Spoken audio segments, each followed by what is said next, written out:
Good afternoon and welcome to Whaddon Road, the temporary home of Gloucester City, where this afternoon the Lions face the Tigers in another important Skrill Conference North match. I'm Tim Richards and I'll be bringing you all the build-up to this afternoon's match before our commentary team of Colin Robertson and Nick Keefe will give you the blow-by-blow account of this afternoon's big game. So it's a lovely day here in Gloucester at the shared home with Cheltenham Town and Gloucester City.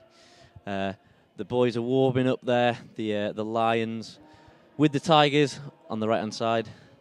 It is a gorgeous day out here before the 3 p.m. kickoff today. So we've got for you before kickoff today pre-match interviews with Steve Kitrick. His response after the late winner on Monday, as well as pre-match interviews with Mark Bauer and Gloucester's Simon Clark, as well as team news and news from elsewhere with the fixtures today in the Skrill Conference North. Well, anyway, we'll after setting the scene here, we'll move on to the Steve Kitrick interview. He spoke to Guiseley AFC radio after the last-minute win at Nethermoor on Bank Holiday Monday. It was a last-gasp winner, so we'll hear what Steve has to say. I'm joined now by Steve Kitrick after Guiseley's 1-0 win at Workington. Steve, it was all about the injury time on Saturday. It was all about injury time again today. Yeah. I mean, I've got to say, in first and last 10, either half wins and lose your games. That's proved it. On 2 games, they've got in it, which probably were over the overtime. And I don't think we deserve to win today, but we've got 3 points. I said to Darren, they've done a good job on us today, but there's been some good defensive displays and a lot of poor attacking play today. 1 or 2 people look out of sorts and themselves, and we've got to go and look at themselves, and we know we can be better, but end of the day you play to that final whistle and Yates come on and great header and gets us 3 points. Yeah, it's a real testament, isn't it, to not giving up and keeping going right to the very end, isn't it? Yeah, and I mean you look at Jack's put his body on line today, Potsy put his body on line, Danny Ellis, Jamil, but I just think in front of them sometimes there's 1 or 2 players who've got to look at themselves and can be better. But people don't get frustrated. It's a long season. We've got 3 points today. We should have had 3 on Saturday.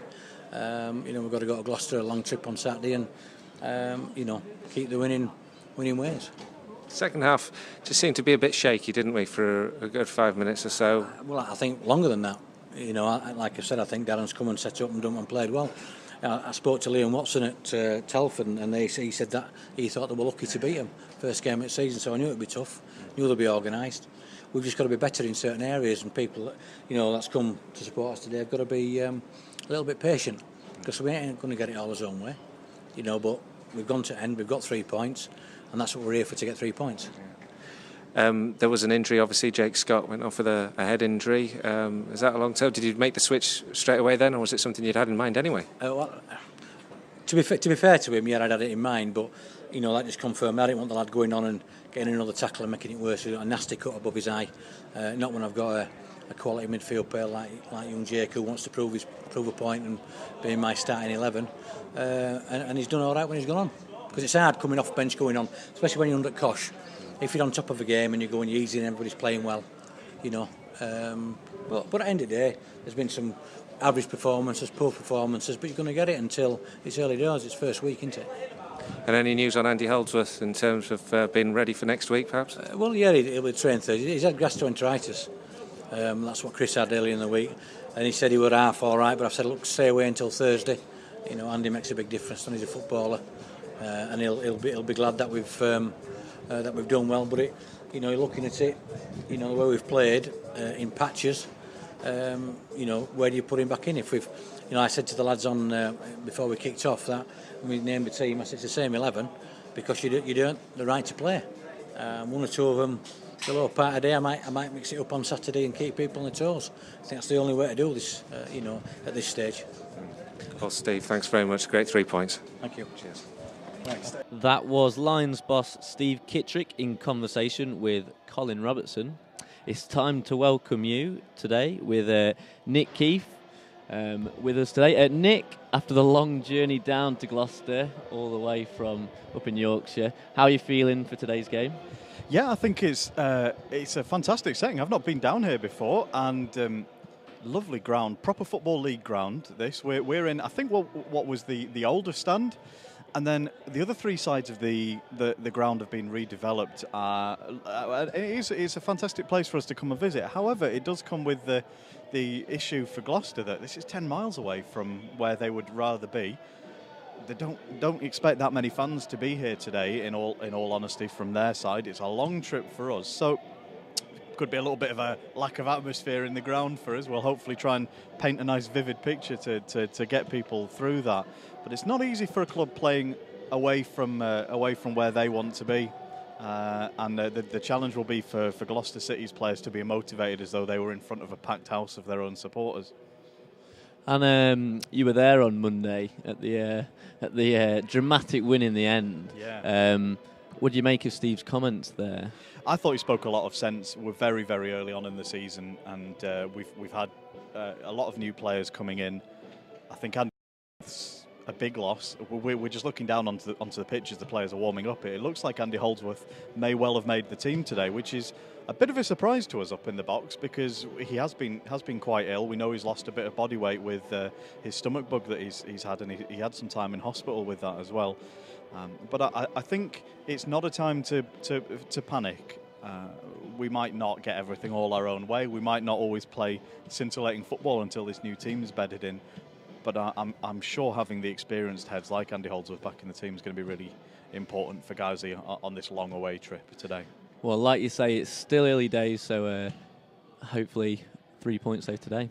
And now I caught up earlier today with the Gloucester press officer, Simon Clark, to tell us a bit more about the season so far for Gloucester and what's going on in the club in general.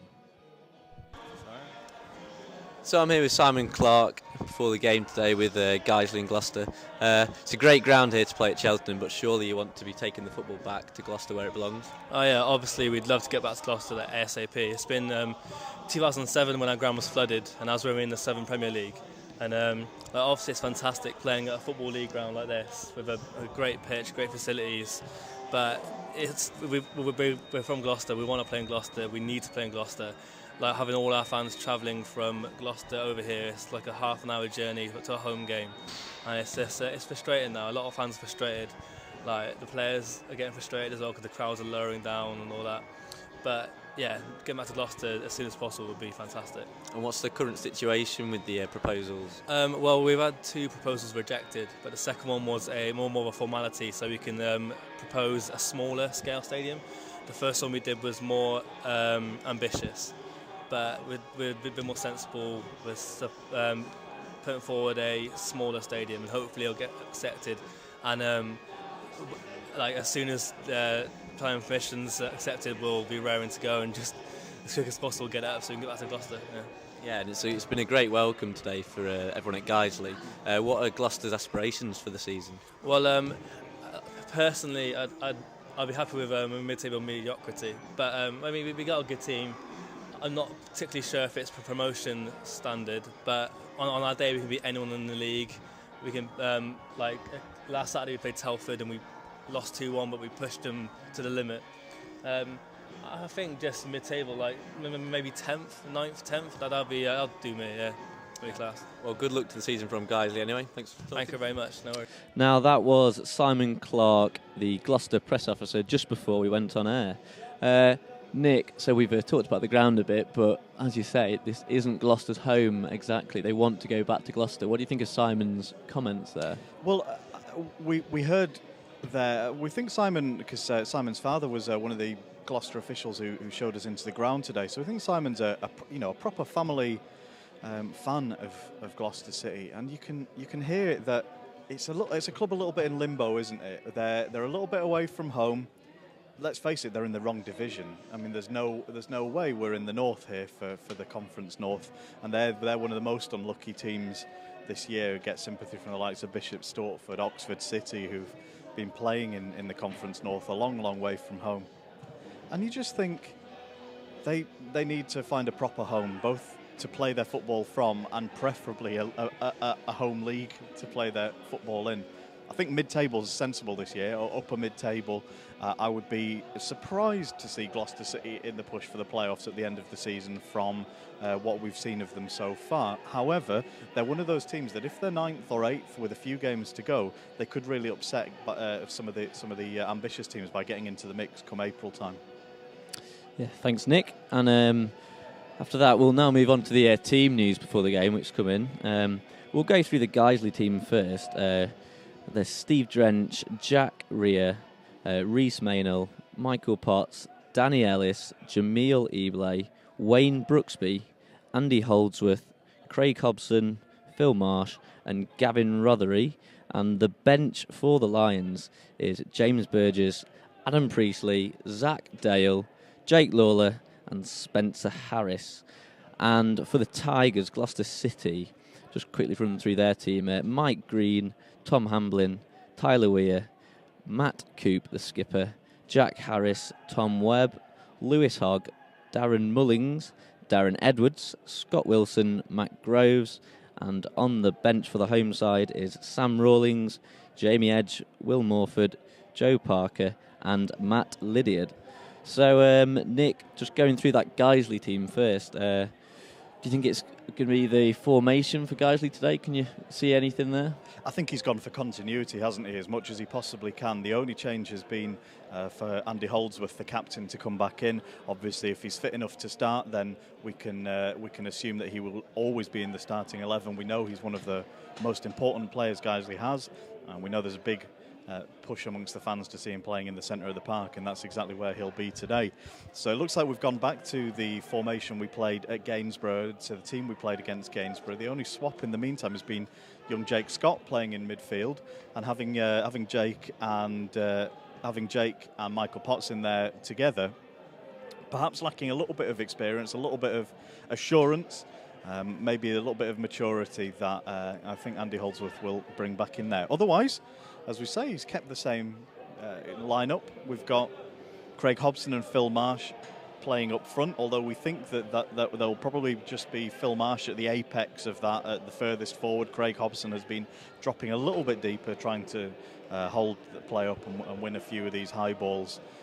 I would imagine then that we'll see Wayne Brooksby and Gavin Rothery on the right and left, respectively, possibly switching over.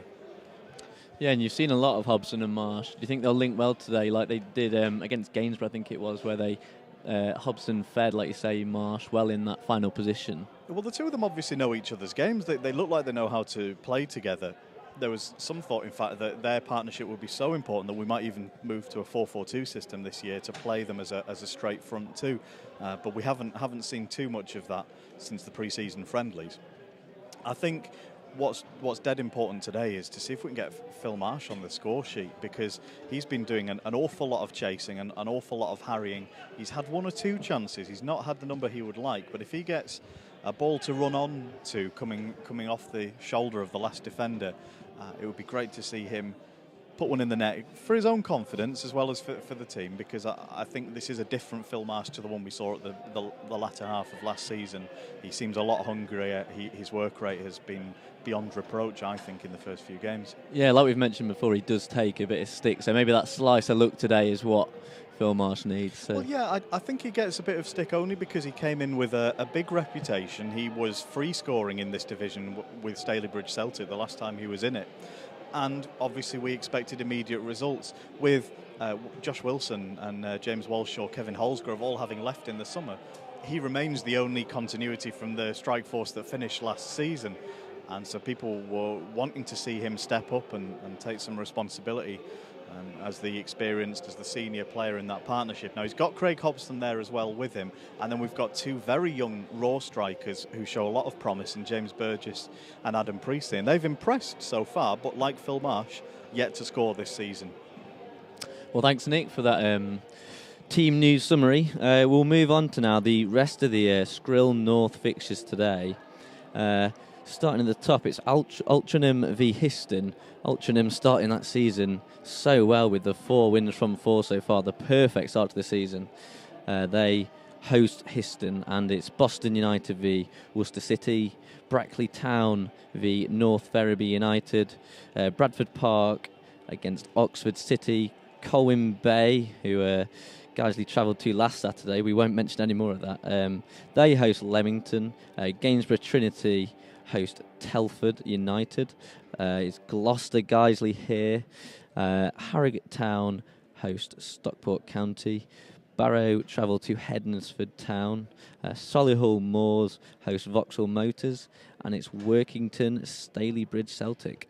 So, Nick, any of these fixtures jump out at you? The Altrincham, obviously, they've started the season flying. Do you think they can carry it on against Histon? That'll be an interesting one because we've found Histon very difficult to play against in previous season. So that'll be an interesting challenge for them after the strong start they've had. The other one that grabs me is Harrogate Town versus Stockport, because we know an awful lot about Harrogate. Obviously, they're another team with a lot of ambition who've added to their squad quite significantly again in the summer. And then we've got Stockport, who have free-fallen down from the conference, have made an appalling start to life in the Conference North. Their fans will be getting on their club's back very, very quickly, because they will be starting to wonder how far their club can fall.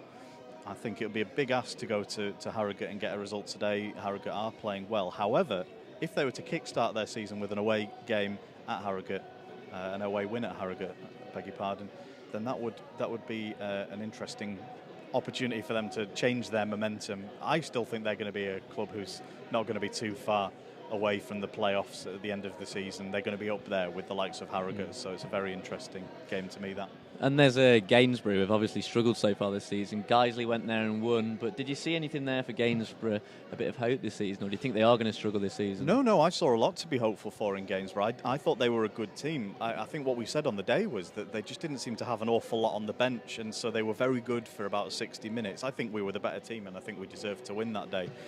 But I think the way they're set up to play, using the big man Darren Stamp to best advantage, they've got a good first 11 there. The question is whether they can get a squad together that's deep enough to see them through a bit more of each game, get them a bit deeper into the season before they run out of steam.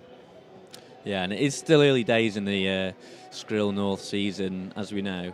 But it is Altrincham top, 4 wins from 4. What a start for them. Just below them, Hednesford, 10 points, and Brackley on 10 points as well. And then there's North Ferriby on 9, and Telford from 8. All those teams played 4 games, so they're the early pace setters. And as we say, Gainsborough struggling, Stockport struggling, Oxford in 20th, Workington in 19th. Those last 3 all on just 1 point. They need to get their season going. Bradford as well, Bradford Park Avenue on 2 points, and Worcester on 2 points. So that's the Skrill North table. Guiseley sitting 2 places above their opponents, Gloucester, today. So a lot could change today, but as we keep saying, it's still early days, and as Steve said, it is early days, so nothing to be decided yet, Nick. No, I think today is an interesting one. The team I didn't mention in the previous bit, who are amongst the early pace setters, are of course Brackley, who we entertain next Saturday on non-league day. Really excited about that. That is going to be a fantastic day. We're hoping to get some national media coverage. Sky Sports have been in touch about trying to set up a broadcast from Nethermoor next Saturday, and all of that stuff is going on in the background. But what the fans will be most interested in is, could Guiseley get a result against Brackley? So we'll keep an eye on when we're doing the half times. We'll keep an eye on how Brackley are doing today as well, because that is certainly no gimme at Nethermoor next Saturday. Yeah, and as we say, we've got the half time scores in at you there, but it's a 3 o'clock kickoff anyway here at Gloucester. Just before the game, we had a chat with player coach Mark Bauer. He spoke to me earlier of his thoughts ahead of this afternoon's match, so these are coming up now. So I'm here with Mark Bauer. After a long journey down, how are the lads feeling for the game today? Well, you turn up at a place like this, especially in our league, you see the pitch looking really nice, in good condition. It's a nice day, good day for football. Everyone's looking forward to it, and even though it was a bit of a scrappy win on Monday, if we can follow that up with a win today, it puts us in a good position. So everyone's looking forward to it. And I've just caught you after some running in this hot weather. How are you feeling fitness-wise yourself? All right, I've just been out, I've had a bit of a Achilles problem last few weeks, so I came back and trained on Thursday, so I've done a bit more today, so yeah, feeling good. Hopefully we're no game this week. Can have a good couple of training sessions and hopefully be available for selection for Kitty next week. Yeah, and you're used to playing on a kind of a great venue like this. I think some of the younger lads, it'll be a good experience for them today? Yeah, I think so. I mean, especially when you think this time last week we were at Colwyn Bay and it was a bumpy pitch and it was dry. You know, we're here in great surroundings. We like to get it down and play football, so the younger lads in our team should thrive on it. Really, it's a sort of, it's a football league venue. They should be aspiring to be on stages like this every week. So hopefully they'll rise to the occasion. Exactly. Thanks, Mark. No worries. Cheers. So that was me talking earlier to Mark Bauer before the match this afternoon. Nick, Mark really itching to get back in this side.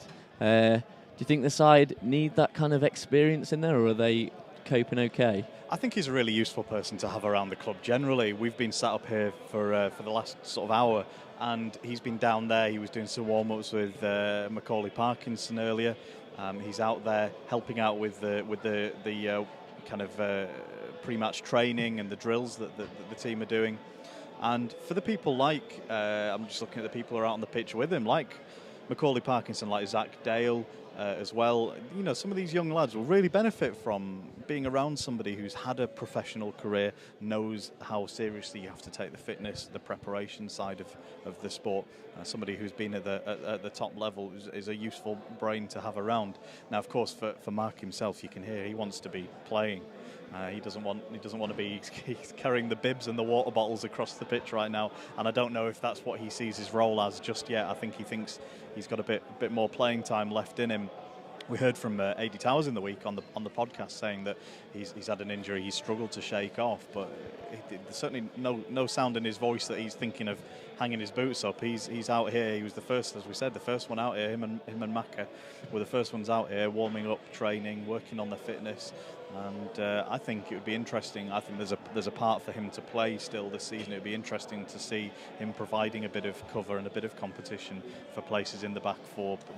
Probably looking at cover for Danny Ellis. Should Danny Ellis get injured, another experienced central defender would be very, very valuable to have.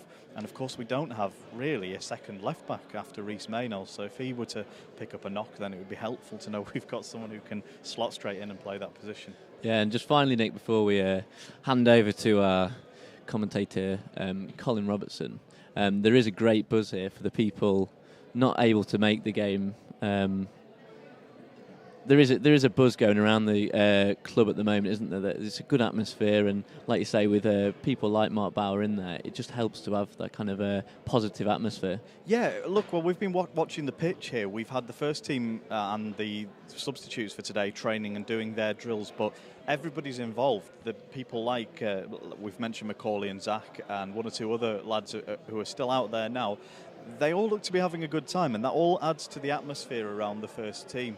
So with Chris Holland and Steve Kitrick working on warming up the first team, it's helpful with Mark Bauer and some of these young lads around to keep them feeling involved and to keep them ready, because they're going to be called on. All these lads will be playing in a busy season, and so it certainly adds to the feel that the club is in a good position. There's certainly a big enough squad to afford to have a few lads out here at warming up and getting ready in case somebody gets injured in the pre-match stuff. And around the club generally, I've been around the club for a few years now, and have a little bit of a view of what goes on behind the scenes.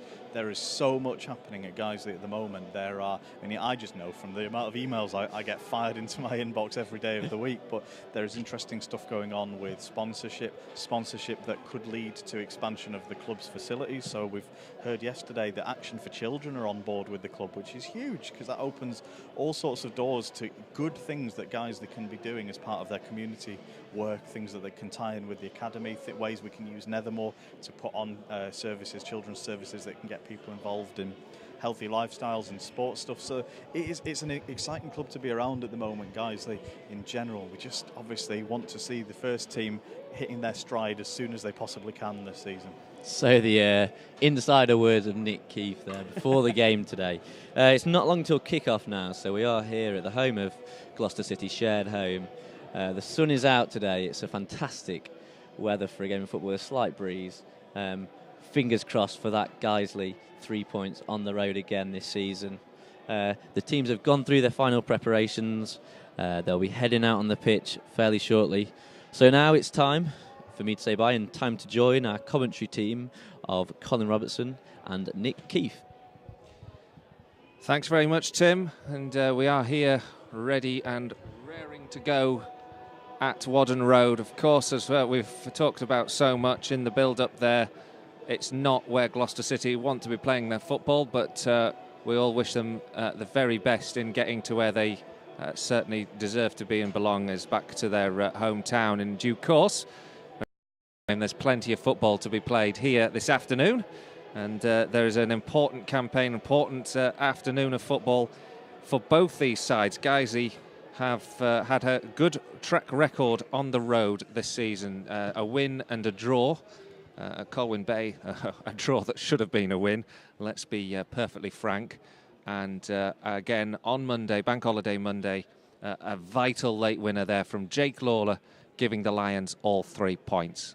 The teams aren't out yet. We're still waiting for them to come out of the tunnel. In fact, there seems to be a bit of a delay as to where they are, but we'll no doubt see them shortly. But in the meantime, let's just give you the team news for this afternoon. Go down 1 to 11 in the Gloucester City lineup. Mike Green is the goalkeeper. Then Tom Hamblin, Tyler Weir, Matt Coupe, Jack Harris, Tom Webb, Lewis Hogg, Darren Mullings, Darren Edwards, Scott Wilson and Matt Groves. And on the bench for the Tigers, Sam Rawlings, Jamie Edge, Will Morford, Joe Parker and Matt Lydiard. And then for the Lions, Steve Drench, Jack Rea, Rhys Maynell, Michael Potts, Danny Ellis, Jamil Eblay, Wayne Brooksby, Andy Holdsworth, Craig Hobson, Phil Marsh and Gavin Rothery. And then on the bench today for the Lions, James Burgess, Adam Priestley, Zach Dale, Jake Lawler and Spencer Harris. So an interesting lineup, Nick. We've obviously had very few changes from the team that's been performing so well, but great to see the return of Andy Holdsworth. Yeah, that's a crucial player to have in the team, as we were talking about in the build-up. His experience, and of course nowadays as the team captain, his leadership is absolutely crucial in the centre of midfield there. And one other interesting piece of information on the bench that we didn't talk about in the build-up is no James Montgomery, the reserve goalkeeper, on the bench today. We're told Spencer Harris will be the man to don the gloves should it so require. He's apparently played a little bit of goalkeeper at junior level, and he was out there with the gloves on warming up with Stephen Drench before the teams went in for their pre-talks. So plenty of options on the bench, including a standing keeper today and Spencer Harris. Hopefully we won't need him, because Stephen Drench has been in absolutely fine form this season, after, to be fair, a disappointing start from his perspective with the home game at Solihull Moors. The two teams, as you might have heard with the applause, have come out onto the field.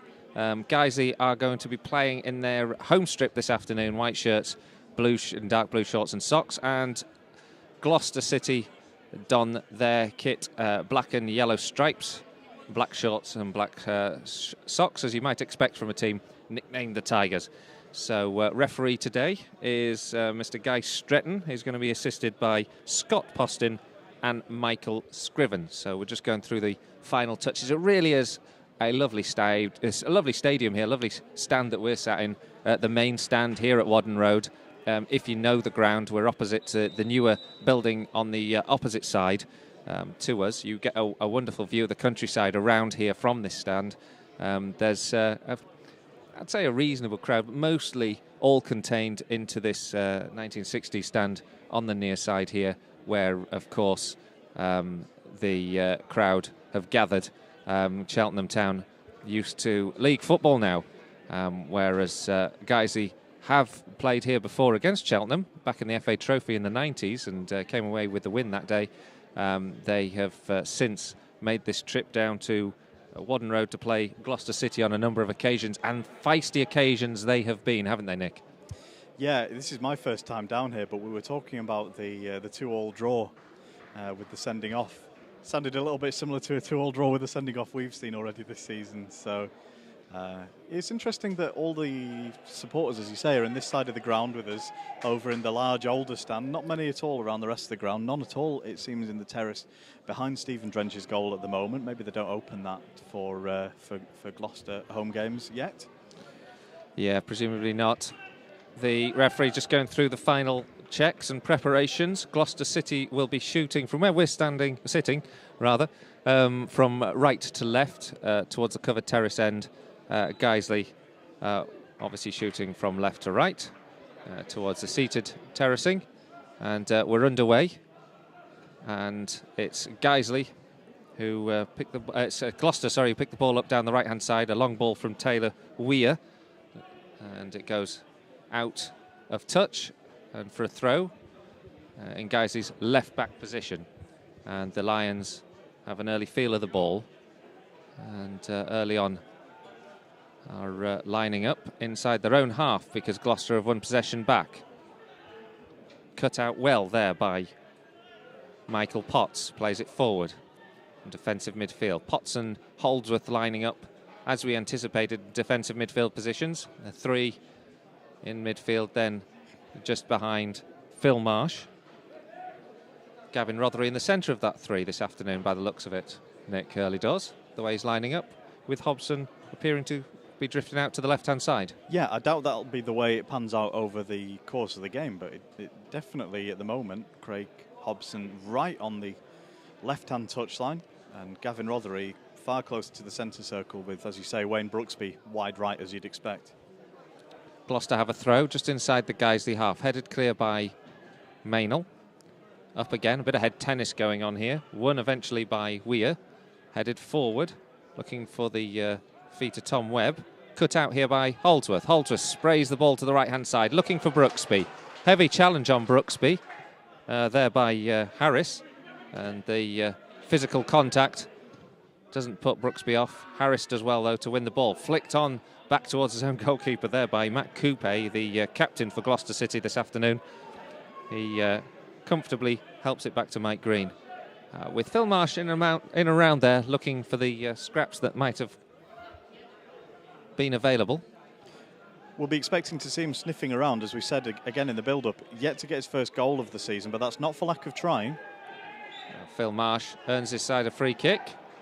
It's fairly innocuous, a challenge there from Darren Mullings. It's about level with the edge of the centre circle inside the Gloucester half. And it's actually got to be a bit further back. The Guiseley fans in fine voice on behind the goal onto our right-hand side. Andy Holdsworth will take this. There's 3 or 4 white shirts on the edge of the 18-yard box. Danny Ellis decides to take a step forward. We've had just 2.5 minutes so far of this game, so this is Guiseley's first chance to make a positive foray forward. Holdsworth goes short to Rhea, then gets the ball back and helps it in towards the edge of the area. Too short for Danny Ellis to get onto. Holdsworth has to battle hard with Scott Wilson to win the ball, and then Jack Rhea in right back, plays it forward, a long one, can't find Marsh, headed away, nodded down by Matt Groves, picked up here by Rothery, won by Hogg, and then helped back to the left back, the centre half, Jack Harris, who launches it long, and in the end that's tidied up by Jamil Blay. I think the confusion there coming from their number 3 shirt wearing player being out in the right wing position in that move. Yes. Yeah, they've mixed the numbers up to confuse us. Now a long ball forward, looking for Phil Marsh. Marsh gets on the end of it, gets the ball at the edge of the area, takes a good volley straight at the goalkeeper, but from a difficult angle. That was good work there from Phil Marsh. Now, guys, you have to work hard because there could be a counter-attack on. Jack Rhea just steps across in the right place to take the ball away from Groves, who was looking for it, and helps the ball forward. A pacey start here at Whaddon Road. 0-0 though. Only 3 minutes gone, and a free kick given to Gloucester. But good movement there just a few moments earlier there from Phil Marsh. Yeah, and showing that he's willing to shoot on sight, which is something he mustn't be afraid of. Just took the ball away from the centre half, who was unable to control it, and a really good spin and volley from the edge of the area. Long ball forward now from Gloucester, who are looking to turn the screw on Guiseley for a little while now. Helped forward, Gavin Rothery can't get on it. Gloucester can. Good ball forward here for Scott Wilson. Goes into the area on the left foot, takes down to the right. Has a shot. Well saved by Stephen Drench, but Jamili Blay was turned well by Wilson. And Wilson almost got that shot on target. Should have perhaps caused Stephen Drench more trouble with that shot. Well, Jamil will have learned now that Scott Wilson is definitely a right-footed player, and he can't allow him to turn and get onto his right foot in the area like that too many times. Now Guiseley having to defend again because a nod on from Edmonds helps it on to Wilson. Wilson shows a good touch, tries to get past Ellis. Ellis very cool and collected, playing in left-back position, helps it out all the way up to Weir. Weir plays it into Hogg. Hogg, who plays a lovely little ball in now to Edwards. Now Guiseley under a bit of pressure. Hogg gets the ball into the area, into the 6-yard box. There was Stephen Drench to tidy up, but two Gloucester players were looking on the edge of the 6-yard box to get on the end of it.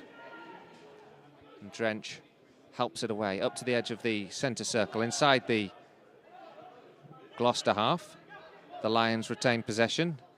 Potts helps it on long. Great ball to find Phil Marsh. Good running from Marsh. Helps it back here to Brooksby. Brooksby plays a deft little ball into Gavin Rothery. Rothery has to just collect it from behind him, and then in doing so loses out to Gloucester, who start to move forward again with some intention now with Mullins. Comes over the halfway line. 3 shirts ahead of him that if he can find them will give a good attacking opportunity to Gloucester, but good work there between Andy Holdsworth and Jamili Blay. Takes the ball away from him. Now Guiseley can counter attack with themselves. Wayne Brooksby down the left-hand side. Plays it out now to Rothery. Rothery hugging the touchline. Goes back to Maynell. Maynell get it into the area. It's up, looking for Hobson. Headed away by Harris. And now won by Potts. Helps it out here to Ria. The ball back. Still about 30 yards from goal. In towards the edge of the 18-yard box. And that time Marsh's control. Not quite what he would have desired. And it's the chance now for Lewis Hogg to bring the ball forward for the home side. Out wide here to Wilson. Wilson goes down to the byline, gets past his man, Maynell. Goes into the area on the ground now and tries to outmuscle Maynell. Does recover the ball after Maynell gets back and holds him up a little bit. And then Jamili Blay steps across Hogg, concedes the corner. And Gloucester have the wind up their sails. Yeah, they're looking very bright, aren't they? Moving the ball quickly. They managed to pull some Guiseley players out of position. Good discipline in Guiseley and reorganising their back four in time. So Hogg to take this corner on Guiseley AFC radio. 7 minutes gone, 0-0. Hogg's got plenty to aim for, all lining up on the edge of the 6-yard box. He takes it short in the end, though. Gives it to Groves. Groves into the area, goes down to the touchline, gets the ball across. Poor delivery in the end. And I think it's either gone behind for a goal kick or a throw-in, actually. I think it might have gone all the way out for a throw-in on this near side. I think it has. It was the right idea, wasn't it, that? And Guiseley weren't expecting the corner, but it didn't find a Tiger's head. So we start again with Guiseley now holding the ball on the right-hand side. And they have it as a throw-in. Guiseley just struggling to clear the lines there. Helped on by Potts. And it's only out into touch. Of course, a Tiger's head being one of the things you'd least expect to find on a football pitch anyway. Don't know where to go from there. Helped on now for Gloucester. They get the ball into the area. It was Tom Webb who got the nod down. I think he scored in the last time we played here. 2-2 draw. Matt Wilson got that late equaliser right at the death. And Guiseley also scored a wonderful goal with Josh Wilson, a free kick from distance, an absolute perler. And we've not seen any sight of real danger from either side, apart from that Phil Marsh shot from distance yet. But quite a bright opening here in the opening 8, Nick. Josh Wilson's free kicks are one of the things that Guiseley have missed actually so far this season. Not really replaced him as a set-piece take, and none of the set-pieces have looked especially dangerous in the games we've seen so far. Now the Lions have a free kick. Help forward. Flicked on there by Marsh. Nobody on the end of it. Hobson was looking, but a great flick on there by Phil Marsh. Craig Hobson just not able to anticipate where the ball was going. And a bit of danger there that set up from distance. Yeah, they're constantly looking for each other, Marsh and Hobson. Goal kick. Mike Green between the sticks this afternoon for Gloucester. He takes it with his left foot, a long one into the Guiseley half, headed well by Potts, finds Hobson. Hobson's got options to his right in Brooksby. Brooksby's got a bit of a chase on here to get it, but it was a good ball from Hobson. Now Brooksby can run at this back line, goes across the edge of the 18-yard box, then tackles himself, really. The referee thinks about giving the free kick, but then gives it to Potts. Plays an advantage. I'm not so sure there would have been a free. It should have been a free kick. But he did look as if he was trying to give an advantage to Guiseley there. Yeah, I think as Wayne Brooksby skipping along the edge of the box, coming from right to left, I think from where we were sat, it looked as though he'd maybe clipped his own ankle. I didn't see a challenge coming in. Either way, it's not come to anything. Brooksby having a chat with the referee. He thinks he should have had the free kick. And to be fair, if it was a free kick, you'd have probably preferred to have a shot from the edge of the area, wouldn't you, than to keep play going where it was at that moment. Yeah, I don't know if there was a real clear advantage there, but the referee maybe wasn't sure whether he was actually going to give the free kick, and so called it as advantage anyway. Brooksby wanting to have a better afternoon than the one he did the evening he had last time he was playing here, where he got sent off. Now gets the ball down this right-hand side. Again, chance for Brooksby to run at the Gloucester back line. Cuts inside this time, helps it across, tries to find Hobson. Poor ball, cut out easily by Hogg, and then laid back to Weir. Weir helps it long, but a commanding header from Jamili Blay prevents it going through to Scott Wilson. Good that Gloucester City have colour coordinated their goalkeeper with his name and his kit matching up beautifully there. Mike Green in a day glow, a very high vis green. Certainly couldn't mistake him for grass. Full commentary provided all this afternoon, including fashion tips. And Guiseley got to defend for a moment here. Just to let you know, if you want to tweet us this afternoon, we are now at Guiseley Radio. And you can give us any thoughts, comments you may wish to share. I hope we've got everyone tuned in on our YouTube channel this afternoon who couldn't make the long trip down here to Gloucester. As it stands, it's 0-0. Just gone past the 10-minute mark. And Gloucester and Guiseley just exchanging poor passes, really, actually, to be fair, inside the Guiseley half.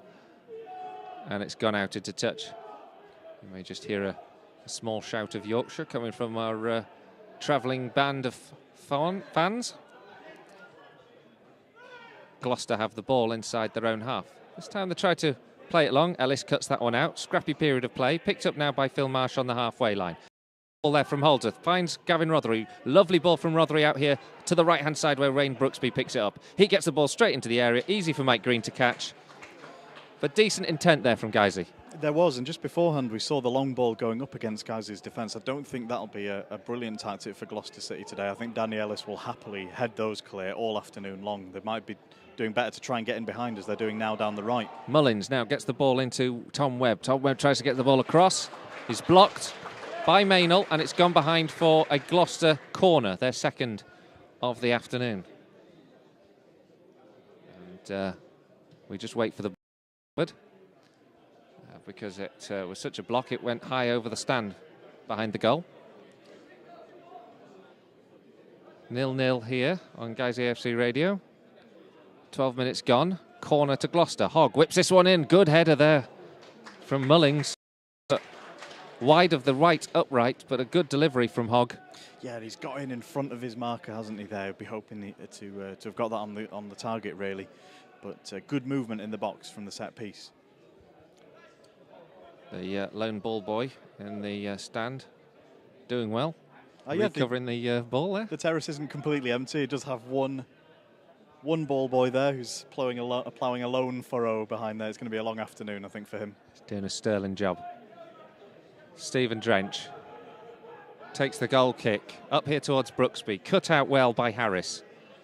This time it's helped back on by Guiseley up towards Phil Marsh. He can't get to it. Good header from Brooksby. Wins the ball back. Gives it to Hobson from distance. Takes a shot with his right foot. Always under it. And it rises so high it goes over the stand on the right-hand side to us. And once again another ball goes into the car park beyond. Yeah, that was always rising, that.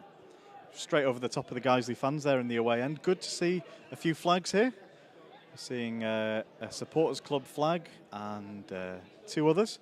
Good group of travelling supporters, and it's good to hear the Yorkshire refrain coming out and the Guiseley refrain. They go to more or less the same tune, those 2 chants, don't they? Could do with adding some more to the repertoire. Goal kick's taken by Mike Green, and it's straight to the head of Jack Rea. He heads it forward, but it's cut out this time. Tom Hamblin getting it up now to Edwards. Good control now. Wilson trying to get on the end of that one. Ellis alive to the danger. Cuts it out. And it's a throw-in now. And we've got a quarter of an hour gone in this match, and Guiseley are currently drawing 0-0 here at Gloucester. Wayne Brooksby tries to make another marauding run forward. He goes down the right-hand channel, but is this time held up by Matt Groves. Guiseley have the ball on the halfway line. Forward from Rea, up towards Phil Marsh. Marsh collects, recovers the ball, plays it out wide to Brooksby, into Jack Rea. Rea's got options, limited options to be fair. Good covering work from Gloucester. Plays it back to Ellis, and then the ball forward is put out into touch, and Guiseley have a throw inside the Gloucester half, about halfway down. Played forward and cut out almost as quickly as Guiseley lose possession. They pick it up with Potts. He helps it forward to the edge of the 18-yard box. Hobson gives Matt Coupe a few concerns, and it's gone behind for a throw-in once again.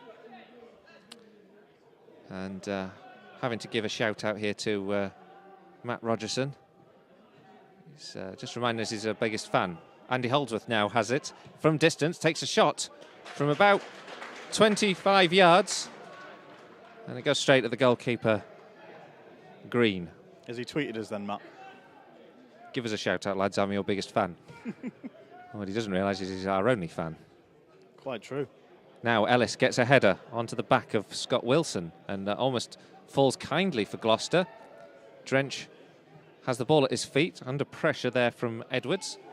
Has to clear, and then Hogg comes in late on Jamil Eblay, but Eblay has to knock the ball out into touch. Very good work there by Gloucester City, pressuring the guys, the defenders. Neither of them, Jamil or Reese, had a second on the ball there to think.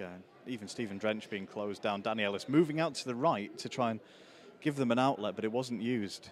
It shows how if you work hard up front, you can put a defence under pressure and maybe force an error. No, it's absolutely right. One of the things I do like to see is front players closing down the defenders, stops the play building up. It's just whether they've got the energy to do it across the full 90. Guys, the defending things once again. Phil Marsh almost getting on the end of a loose ball. Good header from Eblay, who has to defend. And then as a free kick, this looks a bit soft against Potts. On the edge of the 18-yard box, has just been awarded to Gloucester. Where the angle is on the right-hand side, not quite sure what that was for. No, it wasn't obvious from this distance. I mean, it is the far side of the pitch from us here, but I couldn't see an obvious foul, and it's a very dangerous position here on the left-hand edge as Stephen Drench looks at it of his box.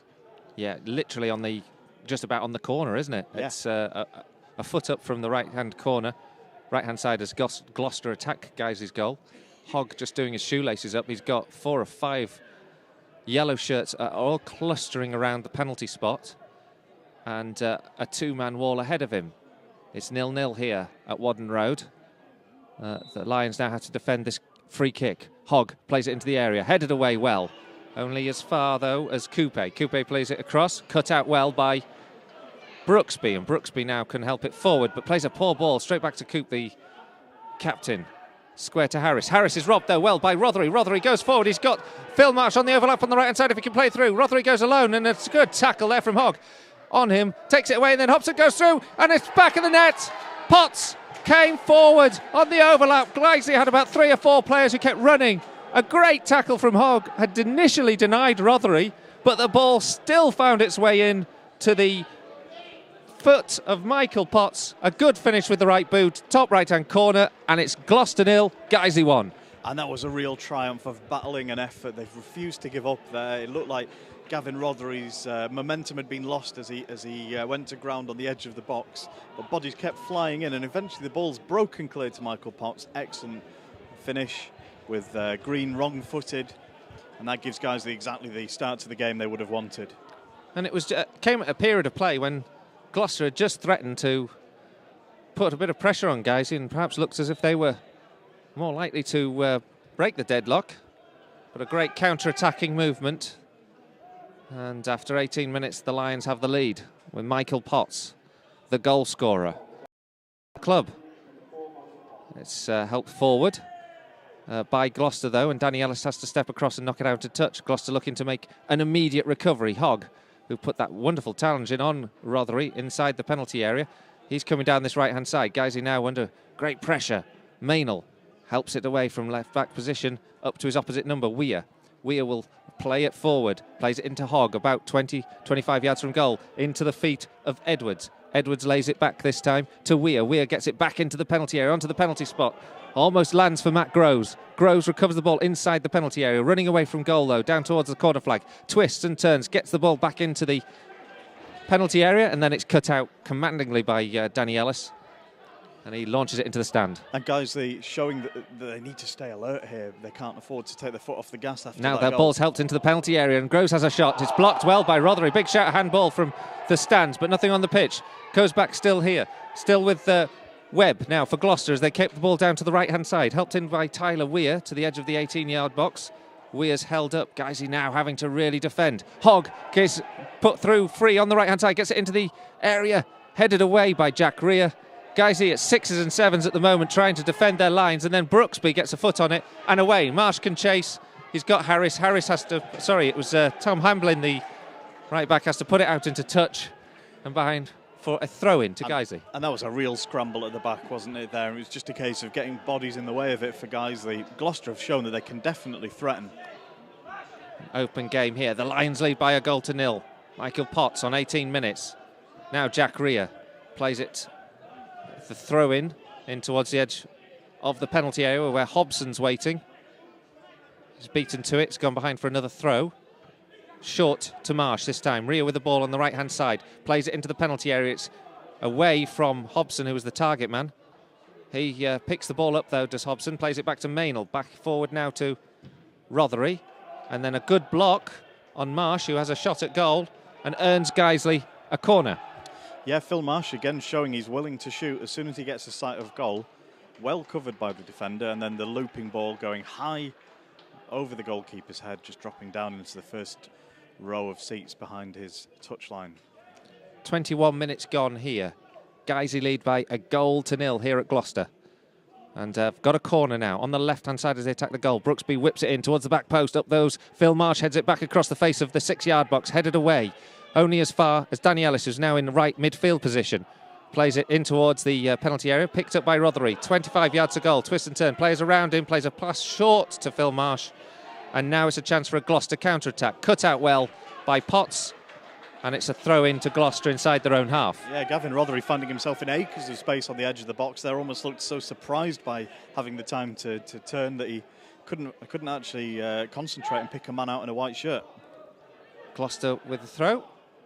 Midway through their own half on the left-hand side. A long one played up towards their tall striker, Edwards, but he can't win the first ball. Gets the second one, and this time flicks it on to Wilson. Wilson down the left-hand side, goes to the touchline. Ellis holds him up. Wilson goes back, looks for options inside the penalty area. Nice one too. Wilson gets the ball fed into the penalty area, where Webb helps it on now to Groves. Groves cuts it across towards the back post. Hogg, a diving header at the back post. A really well-worked move, and Gloucester could have been level. Hogg heads behind, though. Fantastic, quick passing, touching, moving football from Gloucester City there. Deserved a shot on target at the very least at the end of that. They've certainly got some good passing players in and around that final third. And Guiseley are battling away, aren't they, when they're under the pressure? Yeah, we're seeing our first switch in formation as well of the game. Craig Hobson's coming down here over to the right, and Wayne Brooksby's gone to the left. Gavin Rothery still playing in the middle, though, isn't he? Yeah, and he's been very influential there, actually, more so than he has been when he's been playing out on the left in previous games. I thought there was a spell against Workington, ball's just out into touch at the moment, that he went into that middle position, and then, of course, we made another sub after that, and he went out onto the flanks again in a sort of a flat 4-4-2, but I thought that spell when he was at the middle, he was effective, and he's certainly proven again today. Well, we know he's a very bright, creative player, and they want to see him on the ball as much as they possibly can. Now Guiseley have the ball. Holdsworth, bit of a loose pass, well collected though by Jack Rea. Out wide now out central to Potts. Potts helps it towards the edge of the area where Rothery in that central midfield takes a shot, blocked well by Hamblin. Now picked up here by Potts. Can he go for his second? He has a run towards goal, goes in towards the area, has a shot from the edge of the 18-yard box. No power or direction after beating two players, and it's gone behind for a goal kick. Yeah, fantastic work breaking through on the edge of the box. Losing his men, turning right and then left and leaving them on their heels. But not got the finish there. Well, you always get a good welcome here at Gloucester. It's a really friendly club to come and visit. Things have been going very welcomingly for Guiseley on the pitch so far. They've got the early goal. It's a good open game. Gloucester do look dangerous though, and I don't think Guiseley can afford to switch off at the back. I think there's more goals in this game. I think you're absolutely right. And Gloucester have had one or two really good incisive balls into that penalty area, which on a different day could certainly have ended up in the back of the net. The goal kick has ended in favour of a Guiseley throw, just about level on the edge of the penalty area in left-back position. Mainel will take this up towards the halfway line, cut out by Weir, helped on by Holdsworth, back by Coop, and then into the feet of Brooksby. Brooksby's pulled down, and it'll be a free kick to Guiseley on the halfway line. And those are the situations where Wayne Brooksby's so quick with the ball at his feet that he quite often finds a player fouling him who was genuinely going for the ball, and I think that was the case there. Well, away we go again here with Mainel with the free kick taken short. Plays down to the left-hand side where Rothery's playing this time. He tries to get it in towards Marsh. It's well cut out, and then Eblay and Wilson having a bit of a battle. Eblay gets ahead of Wilson this time, helped back by Ellis. Wilson just keeps running at the goalkeeper. Drench manages to get enough on it to help it to the halfway line. Potts wins the ball, a really good header. Potts having a really good game this afternoon. Finds Rothery. Rothery this time is passing with Marsh. Actually has a couple of occasions just on a different wavelength. Yeah, I think maybe they've got a little bit more work to do to get used to each other, because it was a lovely piece of control by Gavin Rothery to bring it down and slip the ball through, and if Marsh had been on the same wavelength, I'm sure he would have found himself one-on-one with the keeper. Flick back by Eblay, helps the ball onto Wilson. Wilson now has the ball on the right-hand side. A lovely little ball in now to Edwards. Wilson and Edwards combining well. Guiseley still can't get the ball back here. Webb helps it out to the overlapping Harris, who comes forward to find Groves. Groves square back to Webb. Tom Webb into the area. Taken down well by Hogg. Hogg, a good little back flick. Sends Harris through on goal. And a tackle just on the edge of the 6-yard box by Andy Holdsworth. A bit of a shout for a penalty. It wasn't, but it's gone behind for a corner nonetheless. It was very difficult for us to see from here exactly what happened, as the players were in between us and the challenge. But referee was very quick to make the decision. The goal kick. There was a shout from the Gloucester home fans for a penalty there. Corner to Gloucester. 1-0 to Guiseley, but Gloucester turning the screw now. Gets the ball into the area, does... it was Lewis Hogg once again. A very influential player is Hogg. Has to be said, although there's been a couple of shouts from Gloucester fans for a penalty so far in this game, nothing from the players on the pitch, which is always an interesting barometer of whether it's a genuine shout or not. So it's Harris who's got the throw for Gloucester on the left-hand side as they're inside the Guiseley half. And the linesman will stop this because there's a foul throw, I think. The flag goes up, and he's just pointing something to indicate, I think, that there was a foul throw, and Guiseley will get the throw in. Well, you don't see that very often, do you? That's our first one. That's Guiseley AFC's first foul throw of all time. Guiseley AFC's radio. Guiseley AFC radio, sorry. I'm sure there has been another one in the last We'll have to have a chat with Bruce, I'm sure. 114 years, or 104 years, sorry. Oh, I'm going to stop talking for a minute. Jamil Eblay gets firm foot on the ball inside the Guiseley half. He clears, but Gloucester having a good spell here. Guiseley having to defend. A long ball forward by Weir. It's gone behind everyone and all the way to Stephen Drench. I'm still thrown by Gloucester City's shirt numbers here. It seems like their number 3 is playing at right back, 2 is centre of defence, number 5 is a left back. It's very difficult for us to follow exactly who's playing where up here. Up from Jack Rea to find Phil Marsh. Marsh just nods it out into touch. Yes, I wonder if it's a deliberate ploy to confuse opposition players. Well, it would to mark in the first few minutes, but you'd think that's the only time it would give you an advantage for, until the players have learned the opposition's faces. Just a bit scrappy for the moment. A long clearance, once again ended out in touch. Harris has the throw-in. Just checking with the linesman down on this near side. Where do I take it? How do I take it? A long throw forward down the left-hand channel. Won well, and it's Edwards who helps it on now to Mullings. Mullings square to Weir.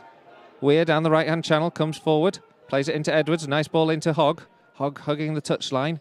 It's about level with the edge of the 18-yard box. Into the penalty area now, where Groves and Hogg combine, and then Hogg tumbles over.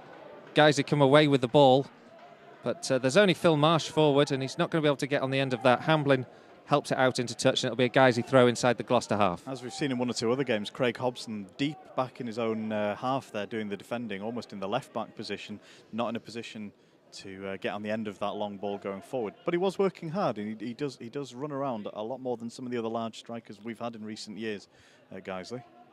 Hobson now trying to win the header inside the Gloucester half, but his flick-in doesn't find Rothery. Hogg and Weir collect things inside their own half and help it forward. Headed away by Danny Ellis. Headed on here by Mullings. Now it lands for the feet of Wilson, taken away from him by Holdsworth. Holdsworth, a real battling presence in that midfield. I wonder if he'll last the 90 minutes this afternoon. Jack Creer has the ball safely at right back, but he's no options. And Wilson comes across to close him down. And it's a long one forward to Phil Marsh. Phil Marsh back to goal once again with plenty of players around him. Helped on by Rothery. Finds Hobson inside the penalty area. Just a little bit ahead of Hobson. Can't get the ball down. Under pressure here from Weir. Back though to Maynell. Maynell under pressure from Hogg. Has to go back to Holdsworth. Holdsworth recovers the ball into Phil Marsh. On the left-hand side, Guiseley looking to try and get the ball into the penalty area. Potts, the goal scorer, has it now about 30 yards from goal. Forward to Rothery down this left channel. Guiseley just trying to get the cross in. Maynell can't get past Hamblin, who helps it away only as far as Holdsworth. Holdsworth changes the angle. Now Guiseley go down the right with Jack Rea. He's got 3 shirts ahead of him, but he still opts to find out a better angle. And then Potts helps it into the area. And Coop scoops it into the air. And it's taken down by Wayne Brooksby. Guiseley still retain possession well in this final third. Brooksby goes forward. There's a little ball in. Potts steps across to recover it as it's cleared. And then Wilson robs Danny Ellis. Goes towards goal. Jamil Eblay and Jack Rea to beat. Wilson plays it square. Tries to find... gets the ball into the penalty area, but he's offside. For a minute, I lost who it was. It was Darren Edwards who played the ball in towards the edge of the 6-yard box. Wilson went to just tap it into the empty net, but he was yards offside. And they'll be so frustrated with Gloucester. And Guiseley, what weak defending that was. What a frustrating end to the move for Gloucester City there. They should never have played him in so far offside. It should have been obvious, but Danny Ellis was given absolutely no chance with the ball that was played back to him. Edwards, it was on the edge of the area, played in from Wilson. A great piece of football there from Gloucester. But Edwards, rather than shooting past to Wilson, and the moments pass, but that gives Gloucester a little bit of a boon. They press forward now. They were under a bit of pressure at that point. Tom Webb now on the right-hand side, plays it out to Tyler Weir. Weir into the area where Webb waits, tries to get the ball across the face of goal. Cut out by Eblay. Eblay now right on top of Webb. Webb has to go back to Weir. Weir under pressure from Maynell. In short here to Groves. Back to Weir. Weir's got options in the area, and he can't get the ball in there. Weir forward now to Wilson. Cut out now by Hobson. Hobson now has Marsh ahead of him. Guiseley have few players in the opposition half, but Marsh is going down this left-hand side. Now the white shirts come to join him. Marsh goes into the area, tries to get it across. Cut out by Coop. Gets it ball back on the left-hand channel. Played back now to Holdsworth. Holdsworth about 25 yards from goal. Plays a 1-2 with Rothery, and then a ball forward that finds no one.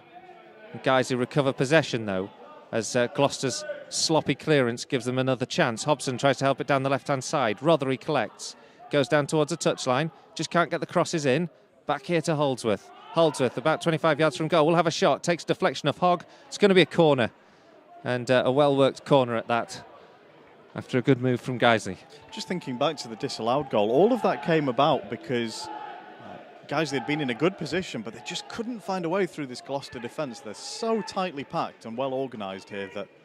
1-0 to Guiseley. Corner whipped in now from Brooksby up towards the edge of the 6-yard box. Green punches away. Holdsworth tries to help it on, but the header's won by Hogg and then by Edwards. Cut out by Potts. Helped on now by Rothery. Guiseley still come forward, still in the Gloucester half. Danny Ellis now adopting a sort of right-back position.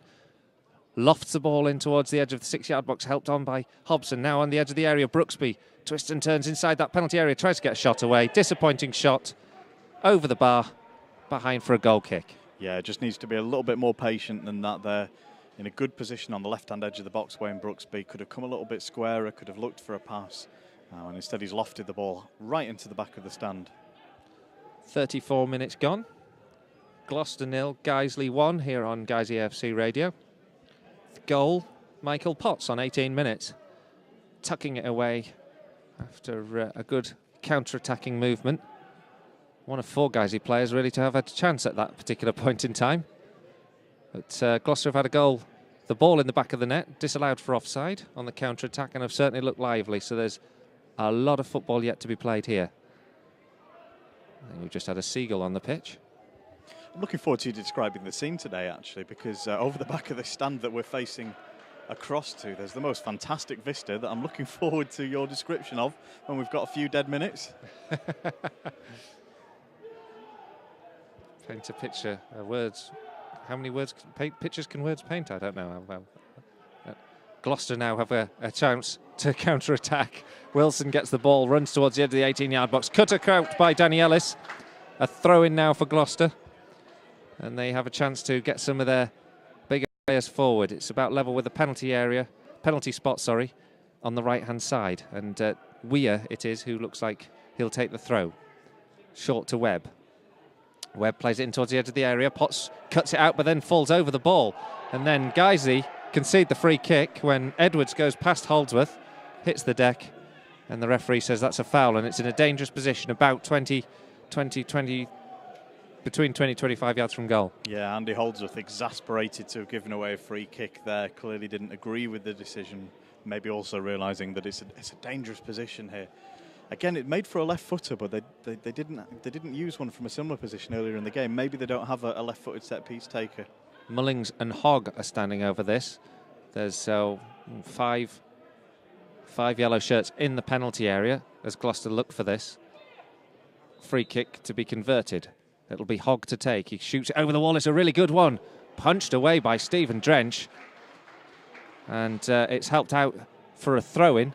But it was a decent effort there from Lewis Hogg. That's a daring effort going to the near post from that distance. Stephen Drench had it well scouted. 2 good hands behind it, but definitely kept him sharp.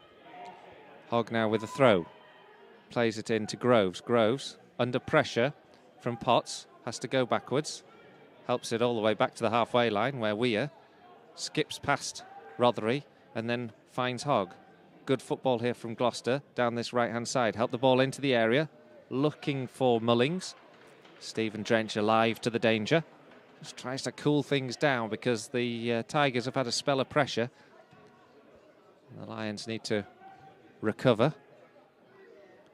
Flick on by Maynell from the clearance, but Gloucester once again just picking up possession. They've had much better of the possession, I would say, in the first 45. Yeah, guys, they look like they need to get a bit of passing going just in the middle of midfield. They've been using the width. Wayne Brooksby's very useful as a wide man, but they need to get the ball moving around in midfield a little bit more if they want to take the sting out of this game at the moment.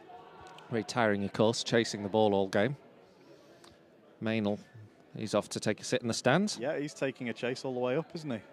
Goes to recover the ball from that stand and takes a steady walk down the steps. Guys, you have a throw-in inside their own half. That would be one of those freak football injuries that would appear on Sky Sports, the player who slips coming back down the stadium steps in his studs on. The stadium steps with his studs, there you go. We're doing a bit of poetry as well.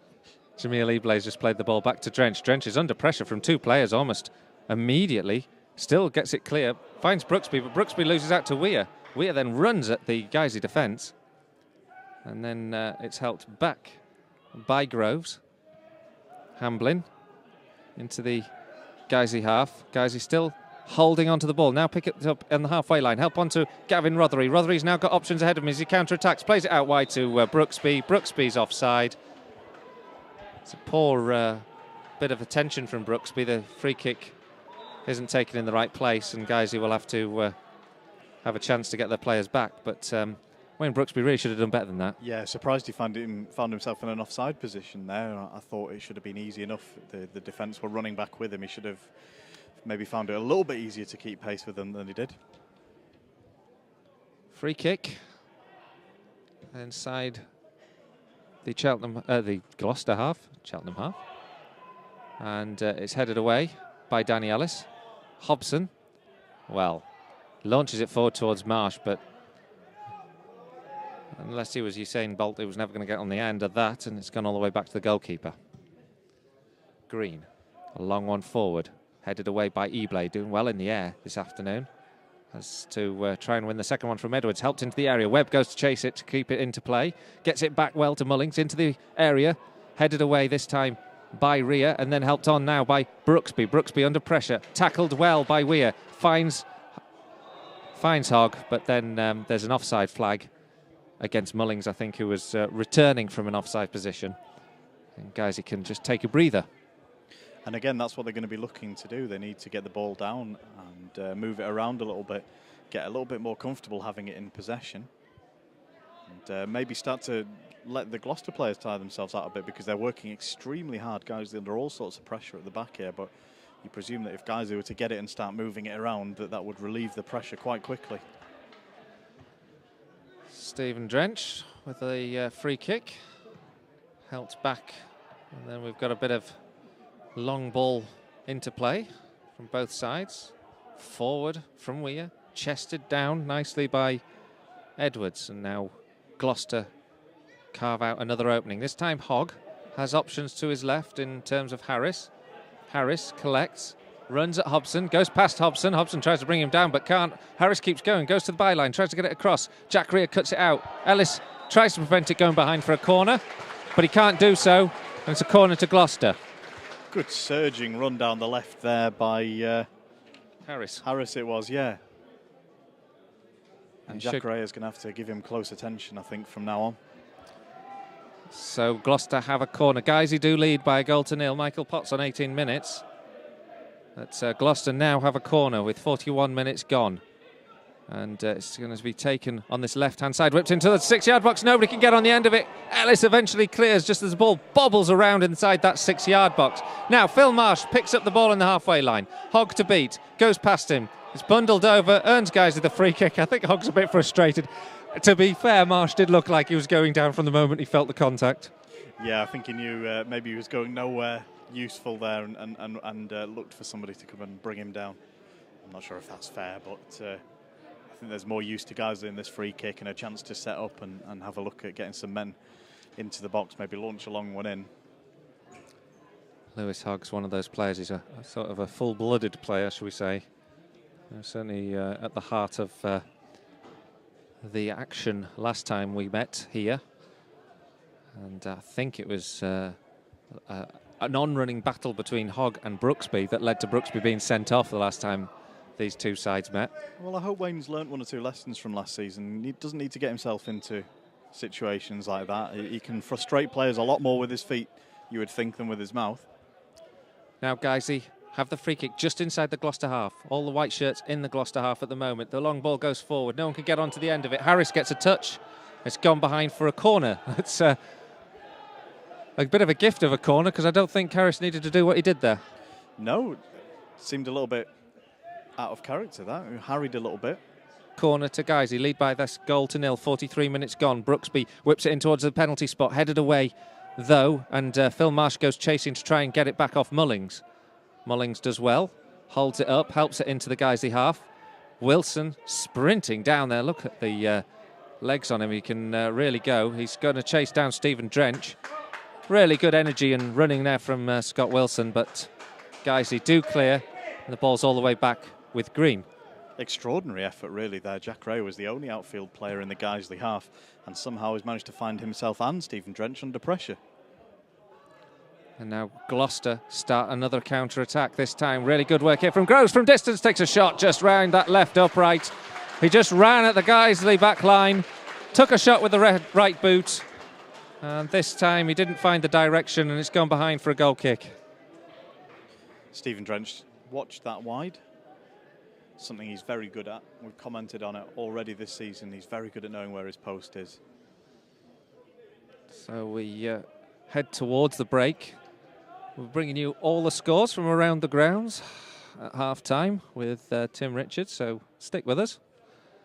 I will give you his views, I'm sure, as well as to this first half of football, which the Lions currently lead. Stephen Drench, after taking the clearance, has the ball returned to him and then launches it long towards the edge of the area. Phil Marsh having to work hard to try and trouble that back line. Well won now by Holdsworth. Helped on now towards Phil Marsh. Phil Marsh feels an elbow in his back of his head. No malice in it. It's just positional, trying to win the headers, but nothing's given. And there was a shout of handball against Andy Holdsworth. Jamil Eblay has to put a cool chest on it under pressure from Wilson and knock the ball out into touch because Gloucester come forward. One last chance perhaps for an equaliser before the break for the Tigers. Guiseley themselves have got to just try and hold out to the break. Hogg has the ball on the halfway line, plays it out towards Weir. Weir goes for another run. Hobson has to try and hold him back. Weir plays it short. Back on the halfway line now with Hogg for Gloucester. Everybody forward though for Gloucester in the Guiseley territory. It's forward now to Webb. Webb on the right-hand side. Plays it in towards Groves. Groves, who had that chance a couple of moments ago, goes into the penalty area, plays it square, tries to find Mullings on the edge of the area. Mullings blocked, but wins the ball back. Helps it on now to Groves. Groves twists and turns, under pressure, finds Wilson. Wilson still inside this 18-yard box with two white shirts ahead of him. And Guiseley eventually block the shot, help it up towards Marsh. And the referee says that's half-time. And Guiseley will be glad to get back into the changing rooms. But it's been a good first half for the Lions. The only goal of the game, Michael Potts on 18 minutes. Got on the end of the ball inside the 18-yard box after great running from Rothery, Brooksby, Hobson. There was 3 or 4 players in there, but it was Potts who the ball fell to. Finished neatly, and at half-time, it's Gloucester 0, Guiseley 1. And a very bright first half to the game. Guiseley will be extremely pleased to have got in there with a clean sheet at half-time because Gloucester have looked extremely dangerous, had a lot of periods of pressure, have had a couple of good chances. So Guiseley will be delighted to have preserved that 1-0 lead as they go into the break, but Steve Kitrick will be talking to them about trying to relieve this pressure. I don't think they can withstand 45 minutes that are similar to the last 15 that we've just seen. So I think in the second half he'll be looking to, as we've said, see them get on the ball a little bit more, not rush it out wide, but maybe try and carve out 1 or 2 chances a little bit more patiently. It's been a good, entertaining first 45 minutes, and that's been partly very much contributed to by the attacking play of both sides. And Gloucester do look sharp, don't they, in that final third? They do look like they can threaten, but guys, all credit to the Lions. They have defended stoutly. They've held out well against really stiff pressure, hard running from the Gloucester City strikers who have been closing them down at every opportunity, not giving them a second on the ball to think.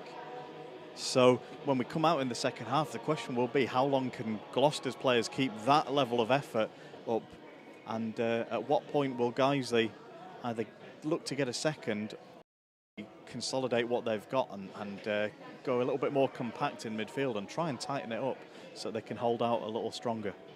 Well, we're dreaming of goals in the second half, but in the meantime we're going to get coffee and tea, I think, in the half-time break.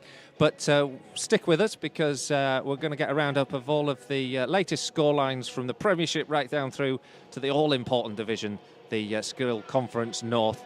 And I'll hand you over now to Tim Richards. Thanks, Colin. Yeah, so a great first half for Guiseley scoreline-wise, 1-0 with Potts. Fantastic finish into the top corner. We'll go through some of the scores now from elsewhere. In the Premier League, there was the early fixture between Manchester City and Hull City, with the hosts coming out 2-0 winners. So Hull not able to repeat their win last week.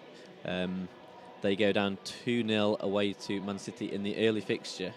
If you're wanting to watch Match of the Day tonight, so far we haven't got a lot to look forward to. It's goalless in every single game.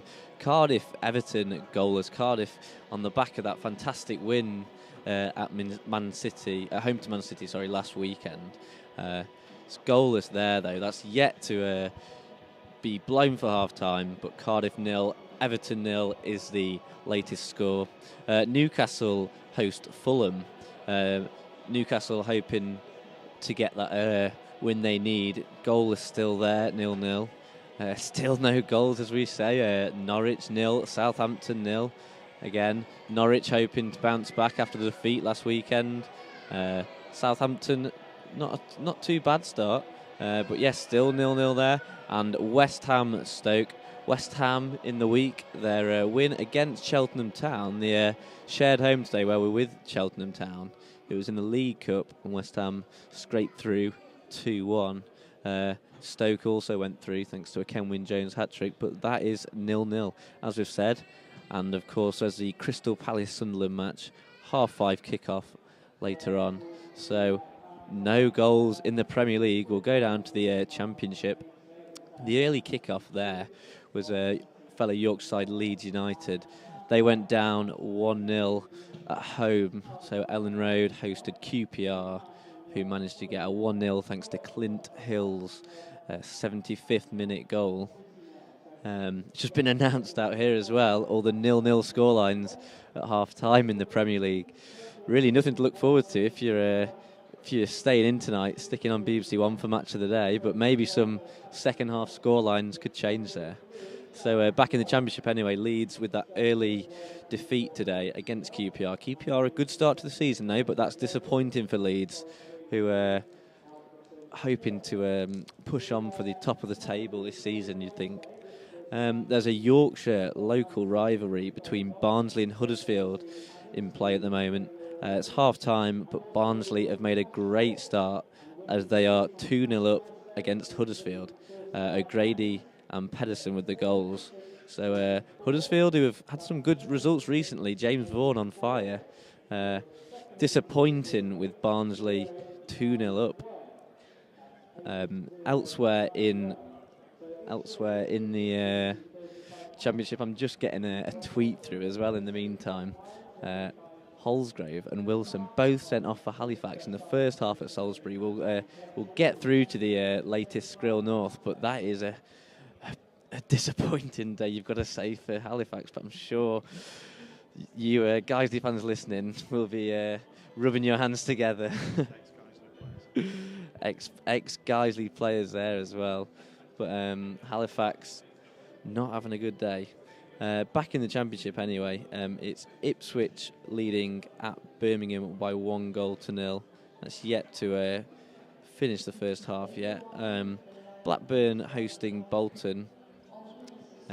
It's 2-1 to Blackburn at the moment. 2 goalless half-times between Blackpool and Watford, and Brighton and Millwall. Brighton, not the best start to the season. They'll be hoping to get that going a bit more. Watford against Blackpool there. Both sides started okay. Watford definitely, after their draw last weekend with Nottingham Forest. Watford will be hoping to get back to winning ways. Disappointed with their playoff final defeat last season. Gio Francazola's men. Charlton are beating Leicester 1-0 at half-time. That was thanks to Morrison's goal for Charlton. Charlton with the postponed game against Doncaster last week, the controversial. Paul Dickoff not happy that at all. Derby are down 2-0 at half-time to Burnley. Burnley with first half goals from Ings and Vokes. Doncaster are down 1-0 at home to Bournemouth. Great score for Bournemouth, that is, with them struggling so far this season. Pittman with the goal. Doncaster 0, Bournemouth 1. Middlesbrough 0, Sheffield Wednesday 1 is a score. Antonio with the goal for Sheffield Wednesday. Visiting Middlesbrough there. Long trip up, but it's going well for the Owls so far. A big game in the Championship today is Wigan v Nottingham Forest. Wigan went behind early on against Nottingham Forest with Reed scoring for Forest, but Wigan responded well and they are now 2-1 up after a Maloney penalty and Gomez putting Wigan in front. And the final Championship game at half-time is Yeovil 0, Reading 0. Yeovil hoping to bounce back after a heavy defeat last week at home to Derby. We'll go to League One now, where it's Brentford 0, Carlisle 0, Colchester 1, Leyton Orient 1, Gillingham 1, Bristol City 1, Notts County, who almost held off Liverpool in the week at Anfield. They are 1-0 down to Rotherham, the visitors. Oldham 0, Tranmere 0, Peterborough 0, Crawley 1. It's Port Vale 0, Wolves 0. Wolves will be hoping to carry on their great start of the season. Port Vale pressuring up there though still. Sheffield United, MK Dons is also goalless at half-time. Shrewsbury 0, Coventry 1, Stevenage 1, Bradford 0. Bradford on their travels today to Stevenage, but it's not going very well after Tansey scored a penalty in 23 minutes for Stevenage, so Bradford with some work to do to turn that one round. Swindon 2-0 up against Crewe, Walsall 0, Preston 1. So League 2, we have got Skrill North coming up for you when we get these score lines through. They are coming up as the announcers coming up in the ground now. We'll get them to you shortly. We'll go into some detail on them as well.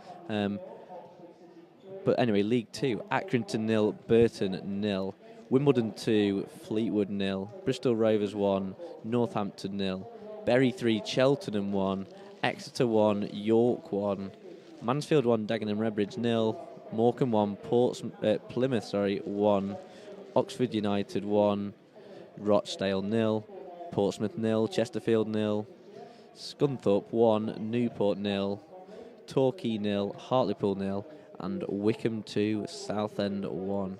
So quickly the Conference Premier, the Skrill Premier. Scorelines coming through. The early kickoff, which is finished, 10 Manchester held on for a 2-0 win against Wrexham.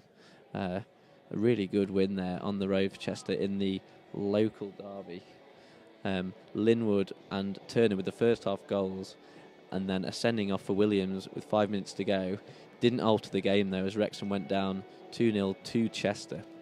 Barnet 2, Hyde 0, Cambridge 1, Tamworth 0, Dartford 0, Lincoln 2, Forest Green 3, Alfreton 0. Great first half of Forest Green there. Grimsby 0, Nuneaton 2. It's goalless in a few games with Hereford, Welling, Kidderminster, Luton, and Macclesfield, Braintree. Halifax, as we've already said, visiting Salisbury today. They've had 2 ex-Guiseley players sent off, Holsgrove and Wilson. They're 1-0 down to Salisbury. Freer with the goal in 22 minutes. So it is not looking good for Halifax at all in the first half. Southport 1, Aldershot 0, and Gateshead are having a great day away to Woking. So coming up now is the all-important division, the Skrill North. As we know, Guiseley winning at half-time here at Gloucester. But the scorelines, Altrincham, 100% record, might be in damage today, as Altrincham are 2-1 down to Histon. It started so well with Walshaw scoring inside the first minute for Altrincham. It was looking like 5 from 5, but then Shepherd with a goal 12 minutes later, and Hicks just before half-time for Histon has turned that game right around. So half-time it's Altrincham 1, Histon 2. It's Boston 1, Worcester 1. Newsham with the goal in the first half on 25 minutes, but Nti with the equaliser for Worcester. Brackley v North Ferriby at half-time is goalless. Bradford 0, Oxford 3. What a scoreline that is for Oxford in the first half. Simmons, Winters and Cook with the goals. Bradford Park Avenue not having a good first half there at all at home. Colwyn Bay, who Guiseley travelled to last week, are winning 1-0 at home to Leamington. Guiseley last week losing the 2-0 lead to bring it to 2-2. Leamington with work to do as well against Colwyn Bay there. Gainsborough, who haven't picked up any points yet this season, are looking good at home. They're 1-0 up against Telford. Davis with the goal. As we said, it's Guiseley, the Lions here, 1-0 up at away at Gloucester here, with Michael Potts' first half goal. The difference between the teams: Harrogate 3, Stockport 0. Awful for Stockport. Hednesford 2, Barrow 1, Solihull Moors 1, Vauxhall Motors 0, and Workington 1, Staley Bridge 0. So we'll get those final scores to you if we can at the end of the game. But as it's the teams are coming out, the Guiseley lads are out there. So it's time to hand back to the commentary team of Colin Robertson and Nick Keefe. Thank you very much, Tim. And fascinating to see that the Premiership is as entertaining as ever with those full-blooded, fascinating encounters that are going on at the right top of the game. But this is where it's at. I tell you what, the Skrill Conference North, a goal here and plenty of entertainment. But we gave a shout-out in the first half to Matt Rogerson. I think we've had a few more tweets that we've only just noticed, so we do apologise. Yeah, we're getting there. Thank you very much to Hayley Maud, who says, listening to Guiseley AFC radio, very good coverage. Thank you, Hayley. Appreciate that. Come on, you Lions. Richard Field says, very professional job again by Colin and Nick, which we obviously know to be sarcastic. He says, coverage is going from strength to strength. Can we do a shout-out for the Feldmeister? So, of course, we can, to Feldmeister and the junior fields. German or English, never quite sure. Chris Clegg says, I'm also a fan. Great work. Hopefully we can have an improved performance and 3 points. Well, we're doing our best for you today, Chris. 1-0 at half-time, and Guiseley holding out with some quite stout defending against a very hard-working and dangerous-looking Gloucester team.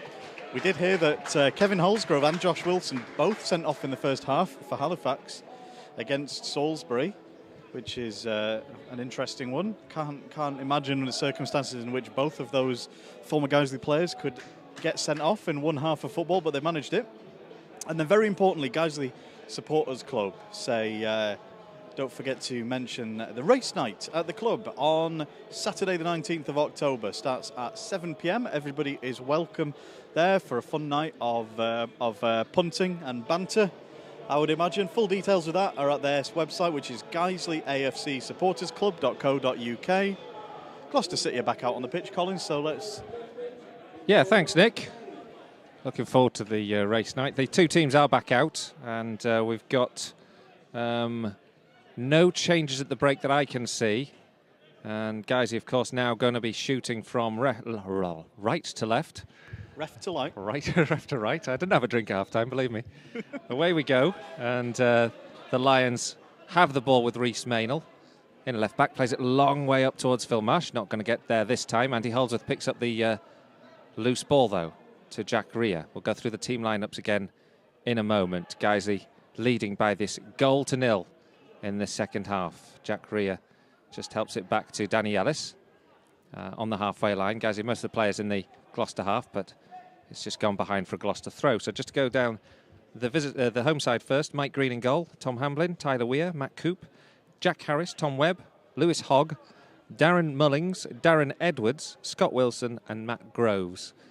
And the Lions just having to defend for a moment. Danny Ellis getting a lofted ball forward towards the edge of the centre circle inside the Guiseley half as they start to come away with it. Brooksby plays a ball down the right channel to find Phil Marsh. Good work here by Marsh. Under tremendous pressure from Hamblin, but Marsh earns a throw-in. And Guiseley will have a throw. Just to go through that back four. Drenching goal as usual. Back four of Jack Rea, Danny Ellis, Jamili Blay, Rhys Maynell. Holding midfielders Andy Holdsworth, Michael Potts.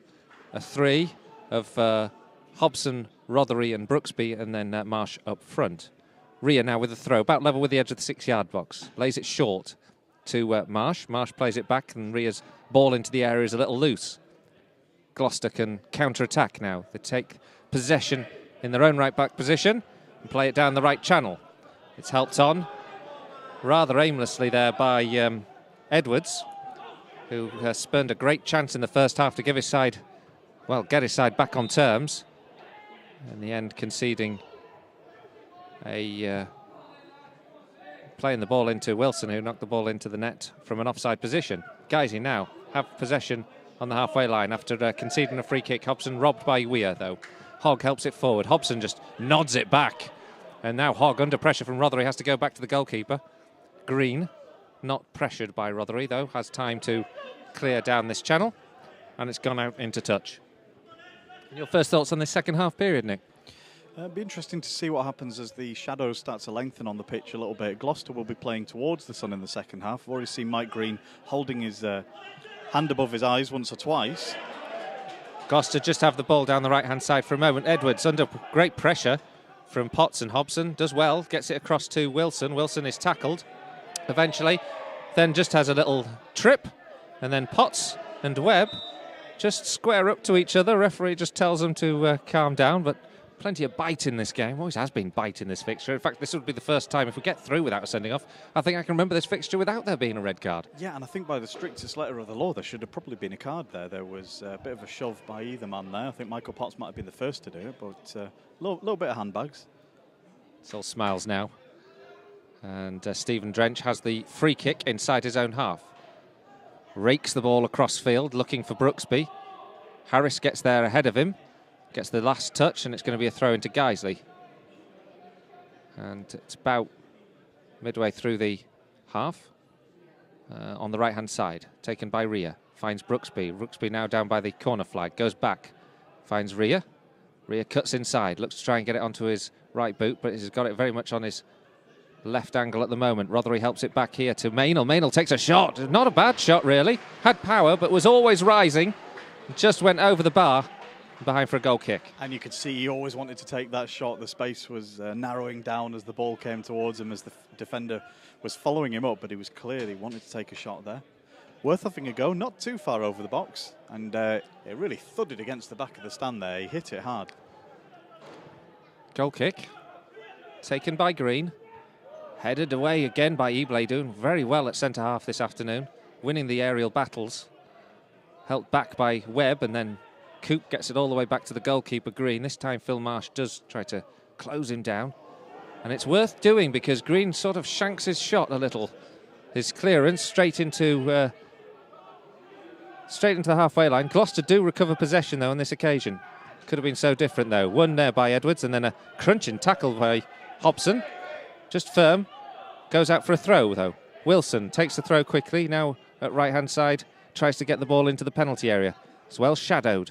Back now here to Weir. Weir into the area. Oh, and almost on the end for Groves. Groves can't get there. Has to chase the ball down to the right back position where Brooksby steps across and then has to launch it long. And Phil Marsh has a bit of a thankless task. He's on his own. Chases the ball back to Green. And in the end, Gloucester just recover the ball and retain possession and can start again.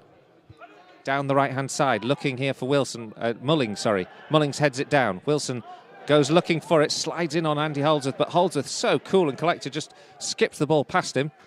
And to Rothery and then to Brooksby. Brooksby over the halfway line, tries to go past Hogg, but he can't. And Gloucester pick the ball up and send it all the way back to Green.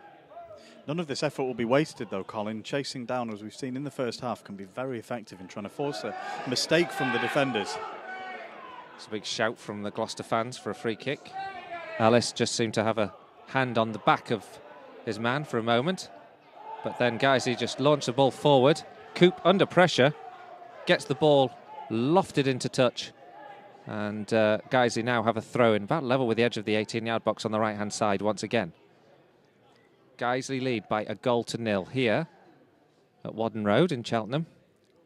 The current home of Gloucester City. And it's going to be a throw in to Guiseley. Jack Rhea takes, the right back. Has a few options ahead of him at the moment. Rothery comes short to collect. He's under pressure from Hogg. So again, playing very well is Hogg. He always does seem to do so against Guiseley. Out wide now, Brooksby just can't get the ball down on his chest. And this time it's gone behind for a throw into Gloucester. We haven't commented today on Stephen Drench's goalkeeping here. We can barely see him against the background of the stand here. He's in red today. He's had a controversial pink and striking yellow, which would have been no good today against Gloucester, who play in yellow and black. So the throw in is taken up to the halfway line. Danny Ellis hoofs it forward just to make the clearance, and it's gone behind for another goal kick. And some real notable scorelines at the half-time break there in Skrill Conference North. I mean, 3-0 Harrogate Town leading Stockport. Yeah, they've made a horrible start to the season, haven't they? And they'll be deeply frustrated at the way that match is going. Harrogate, we know, are a team with ambition, but Stockport will be wondering just how bad this season is going to be. Launched clear by Jack Rea from the goal kick.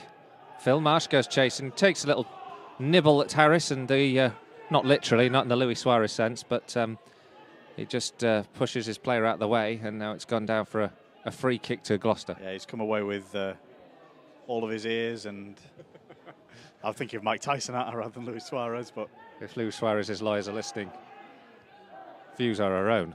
yes. The clearance now is in with Guiseley. They have the ball inside their own half.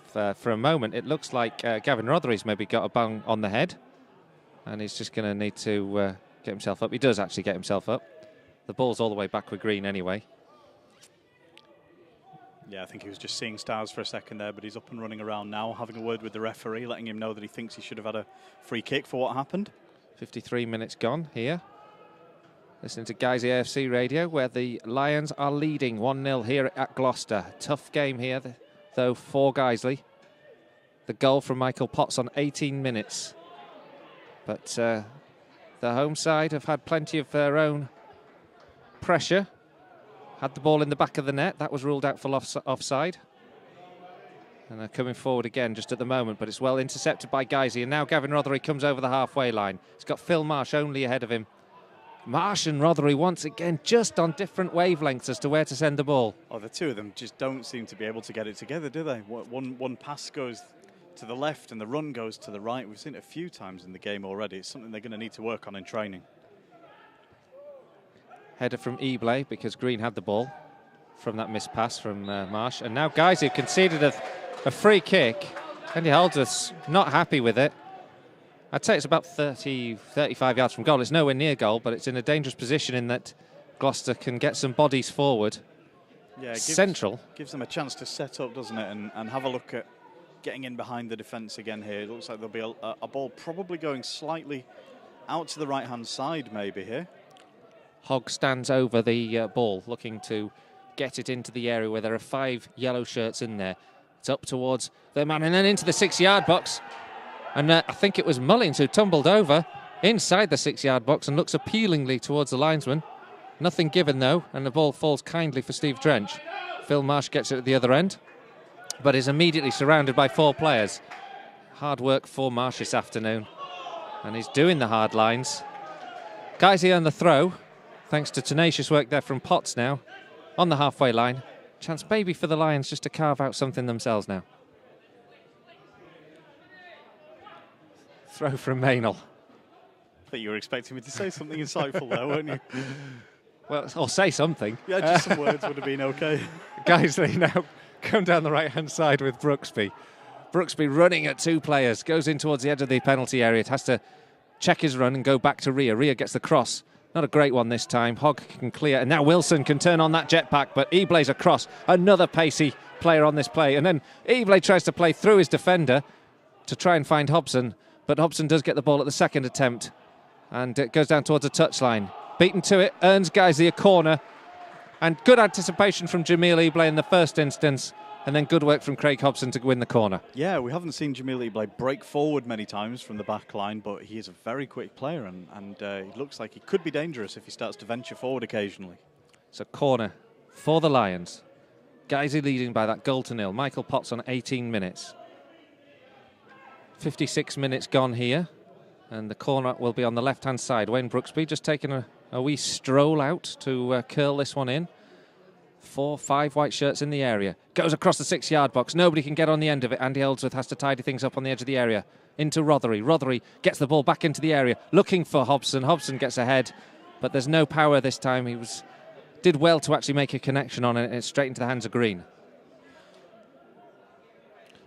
Counter-attack now from Gloucester.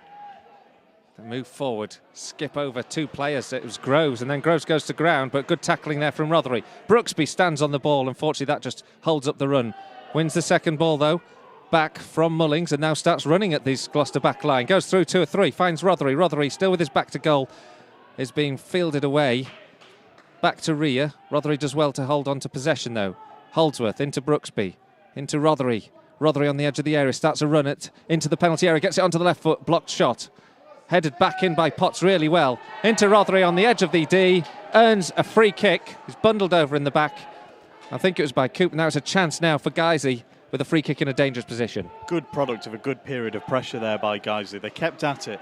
We know that Gloucester are very well organised and difficult to thread that final pass through on the edge of the box, but almost just running at them and trying to force an opportunity out has brought this free kick opportunity. Well, Andy Holdsworth is stepping over this one, and Phil Marsh.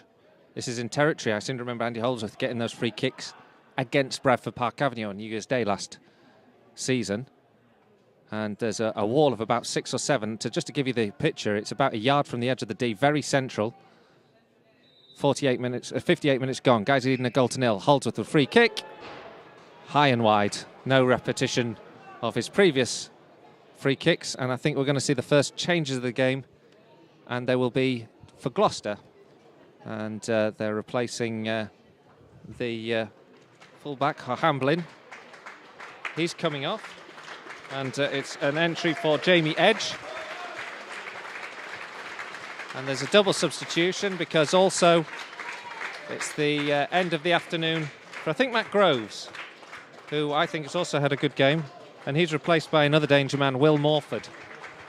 So some good players on that bench. Morford also very impressive. Looks like he's a player who can cause all sorts of trouble for guys who have seen him in the past. And he goes and takes his place immediately up front. And those changes come after a period of pressure for Guiseley. Obviously, Gloucester hoping they can change the pattern of this second half so far. Hobson under pressure now almost immediately. Edwards wins the ball. Tackle from Rothery. Doesn't win the ball though this time. Plays in immediately to the substitute Morford. And Morford, making his presence felt, earns Gloucester the corner. And it's still that 0-0 that Guiseley lead. I'm sorry, it was a throw-in. It's taken short. It's flicked on towards Holdsworth. Holdsworth and Rothery combined to get it up towards the halfway line. Headed on by Coop. Taken down this time by Edge, the substitute. Twists and turns. Plays it into his fellow substitute, Morford. Back now to Hogg. Hogg with options ahead of him. Can't get through Hobson, though. Good watching. And then a ball forward. Tries to set Phil Marsh away. Through on goal. Goes past 2 players, but then can't beat the defensive work of Harris. And Jack Harris helps the ball back to Green and away. And then a long one forward. Eblay tries to clear, but takes a wicked deflection off Edwards, and eventually is helped all the way back to Stephen Drench. Very composed work by Stephen Drench there, given a hard back pass by Jack Ray. Managed to turn it over and back out to Jack Ray, who had found space. Now Guiseley have a chance to move forward. But Hobson's just pulled up, unfortunately, really, because Guiseley just had a promising move there. Steve Kitrick's first pass of the season there, just nipping out of the dugout. Play the ball into the centre of the Gloucester defence. Now, Gloucester come forward once again. Wilson helps the ball back to the halfway line. Phil Marsh almost intercepts a rather sloppy crossfield ball there.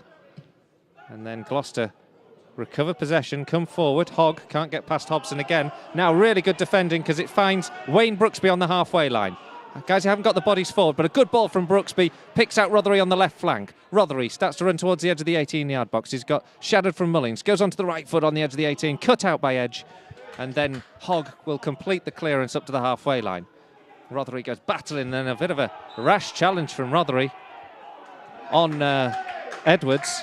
The referee doesn't take any further action, but rather he just seemed to lose his footing and was quite late there on Edwards, I thought. Yeah, he was late to it, and I think a little bit frustrated at what had just transpired. The defenders always knew he was coming inside onto his right foot. Maybe next time he wants to go outside, he used his left to good effect at Gainsborough, where he scored a goal, tricking a defender and going the other way, and maybe that might be something he'll consider trying if he gets in that position again. Referees dealt with this game pretty well, I think, this afternoon. He's not brought the card out there, as some might have done, and he's just trying to get this free kick taken from the right position at the moment. And Darren Mullings isn't particularly happy about where it's being taken. He sees the funny side of it eventually, but we have quite an interlude as the ball moves all of, 5-6 yards back. It's launched forward anyway. Gloucester going direct, cleared by Ellis, only as far as Hogg. Hogg gets the ball back from Morford, plays it back here to Mullings. Mullings into Morford once again. Morford tries to turn past Hobson, goes past Holdsworth. Good tackle though from Potts to win the ball back, but Mullings intercepts and helps it down the channel before Rhys Maynell steps across well and tries a crossfield ball to find Brooksby, but it's neither one side nor the other, and Phil Marsh is fuming that he didn't get released before down the left-hand side. Yeah, it's such a shame after all of that hard work to win the ball back by Potts and Andy Holdsworth there to waste it like that. Now Gloucester themselves can carve out an opening down this right-hand side with Hogg. Hogg plays it up towards Wilson. Ellis watches it well, heads it behind for a throw-in though, just up from the right corner flag as Gloucester attack the Guiseley goal. And it's Hogg who'll take it. Home fans trying to get their side going as they look for this equaliser. The throw-in in towards Morford. Morford lays it back here to Edge. Edge into the area where Webb goes looking for it. He's got Eveley to beat. Webb tries to take a cross-come shot, blasts it across the 6-yard box. Nobody could get on the end of that. It's gone out to the other side of the field and for a throw-in. Yeah, I think he wanted the ball to come down a bit quicker than it did. By the time it was low enough for him to play, it was too narrow for him to really shoot, but his foot was already coming through as though to shoot, and he ended up just blasting it square across the face of goal. Now Brooksby flicks on from the throw that Guiseley have, but Guiseley just can't get out of their own half at this moment in time. It's forward up towards Wilson. Wilson shadowed well by Danny Ellis, and good physical presence of Ellis just prevents Wilson going any further, and it's behind for a goal kick. And that's where a cool head like Danny Ellis is so important, to get a goal kick in that situation under pressure, shepherding the ball out, alleviating the situation, giving them a chance to find their shape, set up again, a chance for Stephen Drench to knock the ball long, get it well away from their own box for a few seconds. Drench clears with the goal kick. Target is Brooksby. Header's won by Harris. Guys, he concede the throw on the halfway line. Gloucester, a bit more attacking intent again. Good header from Danny Ellis. Bit of a shout for a push in the back there. To be fair, I think the referee got that one right. It's again in the stand, and this time Harris has to go looking for it. Looked like he was ready to take the throw from the fourth row there. That would have been a foul throw. That would have been the second. Would it? I'm not actually sure it would have been. Oh, really? No, I'm not sure. Oh, okay. Guiseley, meanwhile, try to win the ball. We'll have to check our rule book there. There's an ask the ref question, isn't there? If ever I've heard one. Cleared now by Jack Rea. A long one forward. And Coop tidies it up, gives it back to Green. Green takes a heavy touch in with Phil Marsh, but Green very coolly and collectedly ghosts past him, gets the clearance, but not the best clearance, up to the halfway line. And that goes to show the benefit of the work of Phil Marsh's running. He might not be getting on the end of many things today because it's not been that sort of game, but certainly in the work rate is playing its part in Guiseley holding on to this lead as it stands. Lions now need to get something in the Gloucester half for a little while because they're under pressure at the moment. Holdsworth can't clear. Gloucester come forward. It's on the edge of the area with Edwards. Edwards helps it out here to Hogg. Hogg into the penalty area, takes a shot with the right foot, goes wide. Holds his head in his hands because he knows he should have done better with that. And Guiseley just sloppy for a moment there, almost undone. Yeah, Hogg found himself in all sorts of space there on the right-hand side of the box. Rhys Maynell compact in with the back four, and Hogg had peeled away and found himself the room, and it's a really disappointing shot. I mean, it should at least be hitting the near post on target from there, but it's gone absolutely miles wide. Well, Guiseley will start again with the goal kick. Just to remind you, you're listening to Guiseley AFC Radio. If you've got any comments, let us know. We're at Guiseley Radio. We've had plenty in the first half. We're leading by a goal to nil here, thanks to Michael Pott's strike on 18 minutes. Gloucester growing in this game. They had one in the back of the net in the first half, disallowed for offside. And in the second period are beginning to turn the screw. Perhaps only a matter of time till we see a couple of new faces on the pitch from Guiseley's perspective. Yeah, we've actually had another from Richard Feldmeister, who says he wasn't being sarcastic when he was complimenting us on our coverage earlier, which is, I think we were trying to be self-deprecating. And also, I don't think we seriously believe it's broadcast quality yet. We're getting better with each game, though, aren't we? I think. Guys are just defending for a moment. I think we're getting there. Cleared by Green. Up to the final third, where Jack Rear gets across to help it out into touch. Throw into Gloucester, midway through the Guiseley half. Pressure beginning to mount now on the Lions. It's continual pressure as well at that. Webb. He should have done better a few minutes ago. Plays it in now to Edwards. Edwards out to Harris. Harris down to this left wing where Morford helps it across, and then it's the attacking midfielder Weir who gets it on this left-hand side to the edge of the area where Webb's waiting. Webb plays it back here to Edge. Edge will take a distance shot wide of the mark, and Guiseley will have the goal kick, and just trying to slow things down a little bit. And the referee just telling Steve Drench to hurry things along there a little bit, but I think he's just letting him know that he thinks he's slowing things down. I'm not sure what that's about. The ball came straight back in from the ball boy. He put it on the corner of the 6-yard box that he was nearest to immediately. There was no sign that he was trying to hold things up there. No, and I think it's one of those things again. We are just in that build-up just to that goal kick, hurried the ball back, and then sort of gave the referee a reason to try and tell him to hurry it along. Free kick, though, to Guiseley now on the left-hand side as they attack the goal. I guess the longer the game goes on like this, the more nervy and the more tetchy it's going to be as Gloucester seek the equaliser and Guiseley start to maybe get a little bit panicky at the back. It's just one of my bugbears, I think, since the Colwyn Bay, is that perception of how quickly the goal kick gets taken. Well, also, the ball's dead. It's up to the referee to add the time on at the end of the 45. Guys have a free kick anyway. Reece Maynell has got it from the left-hand side. Good position, this. Can get the ball in towards the back post. It's nodded down into the 6-yard box by Hobson, but nobody on the end of it. And it's gone behind for a goal kick. 69 minutes gone. Guiseley lead by a goal to nil. Gloucester certainly getting back into this game bit by bit in the second half and look more likely to score, to be fair. In the last 10-15 minutes or so, they've had most of the possession in this game. Nodded back here by Eblay back to the goalkeeper. Phil Marsh is down here on the... We've got Phil Marsh down at the moment, and Drench opts to knock it into touch.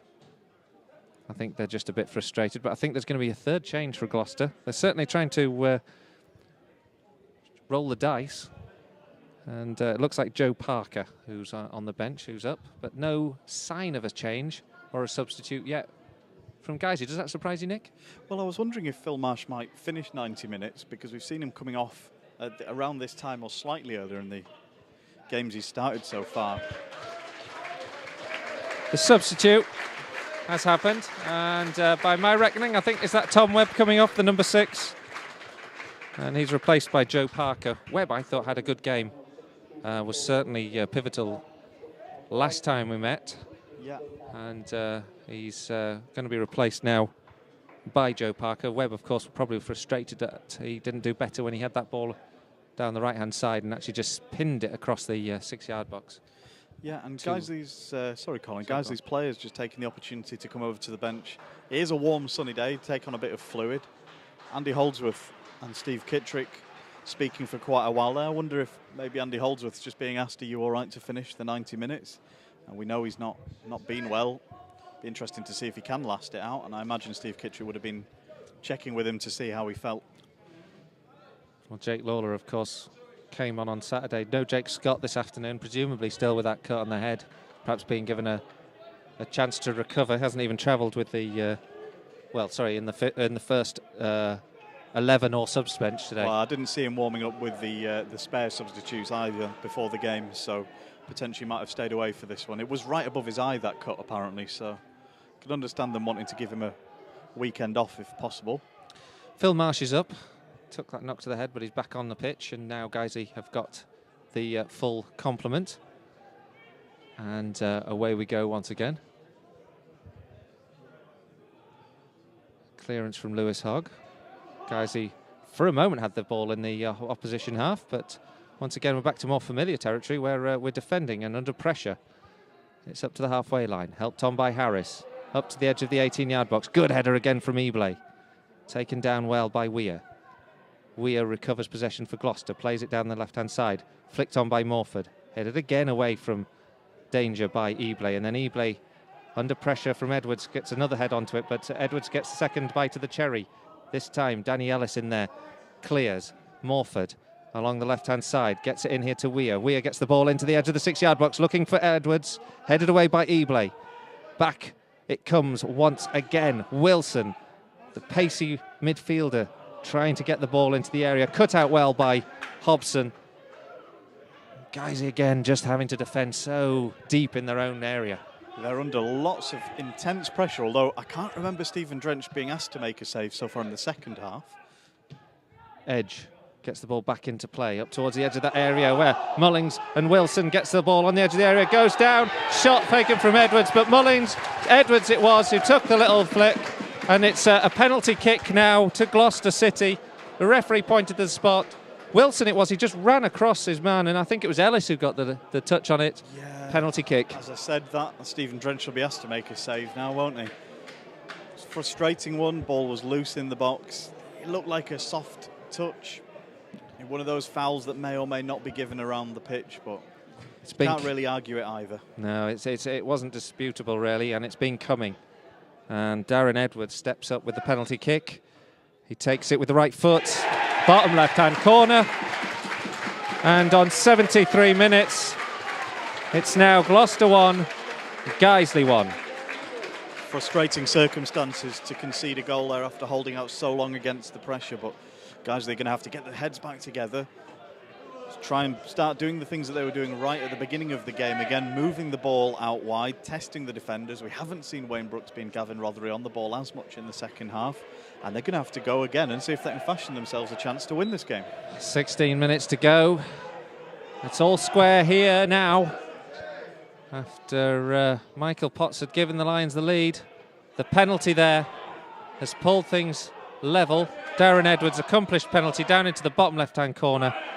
And Guiseley now have got to work hard to see if they can get anything out of this game, because Gloucester have really got the wind up their sails. Yeah, actually the momentum's with Gloucester at the moment. For all that I've just said, it's far more likely that Gloucester will continue in the same vein and get a second goal here. Throw in now for Gloucester, down this right-hand side. Substitute Joe Parker takes it on the edge of the area. Good tackle there from Rhys Maynell to get the ball away from Morford.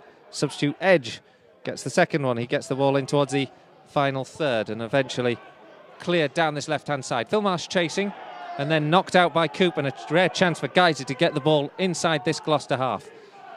And Guiseley fans have been a little bit quiet the second half because the pressure's all been at the other end, but there's a little bit of vocal response there. Yeah, and there's activity on the bench as well. It looks like both James Burgess and Adam Priestley are down to the white shirts and ready to come on. Guiseley can't get this ball into the area. Flicked on by Holdsworth. He can't get the second ball either. And now it's a chance here for Edwards to run at this Guiseley defender. Pass to Ellis. Good ball out to the left. Takes the return ball. Well watched from Jack Rea. But Rea's soft pass gives it straight back to Weir. Weir on the edge of the area. Takes a dive, does Weir, surely. But Jack Rea's probably clipped him. But either way, the referee's given a free kick right on the edge of the penalty area. I'm not sure about that, though. I wasn't sure, but suddenly, after all the hard work that Guiseley have done this game, we've got Danny Ellis looking static, Jack Rea playing a loose ball. We haven't seen that at all today. They've been very composed under pressure, and suddenly now it looks like the initiative has been handed to Gloucester City a little bit. Well, Lewis Hogg standing over the ball here along with Mullings. One or two of them could certainly shoot from this distance. It's about a yard from the edge of the 18-yard box. A real chance here for Gloucester to get the lead in this match. And Guiseley have just got the wall, sort of 5-6 players, and there's plenty of yellow shirts in the penalty area. Mullings it is with a free kick. No, it's Hogg. Takes a good shot with the right boot just round the upright. And once again, Gloucester come close. But Guiseley, well, they're hanging on by the nerves. Yeah, it was well struck that. Once again, Stephen Drench knew it was going wide. He let it go. He wasn't flat-footed. He was watching it. He was sure it was going wide. But from everywhere else in the ground other than where he was standing, you could be forgiven for thinking that one was going right into the corner. And it's a double substitution for the Lions. And it's the attacking partnership of Craig Hobson and Phil Marsh that are going off. And it's the converse of partnership of James Burgess and Adam Priestley that's coming on. And we'll see some changes in, I think, formation. I think we'll probably go back to that 4-4-2, do you think? Yeah, it seems that Hobson and Marsh and Burgess and Priestley are two separate strike teams. It seems like they go in pairs together. Immediately, Adam Priestley taking up the furthermost line, Wayne Brooksby coming down to the left. It does look as though it could be 4-4-2, as you say. Well, guys, he take the goal kick, get possession, a long one forward. Priestley's got to run against Mullings. Mullings knocks the ball out into touch. It's going to be a throw into Guiseley, about level with the penalty area on the left-hand side. Needs something, really, to change Guiseley's fortunes in this second half, because Gloucester have been much the better side. And it's a throw-in that Rhys Maynell will take. Plays it into Brooksby. Back here to Maynell. On his right foot, tries to get it in the area. Cleared by Hogg. Up to the halfway line. Ellis helps it onwards, but won back by Gloucester. And then launched down here.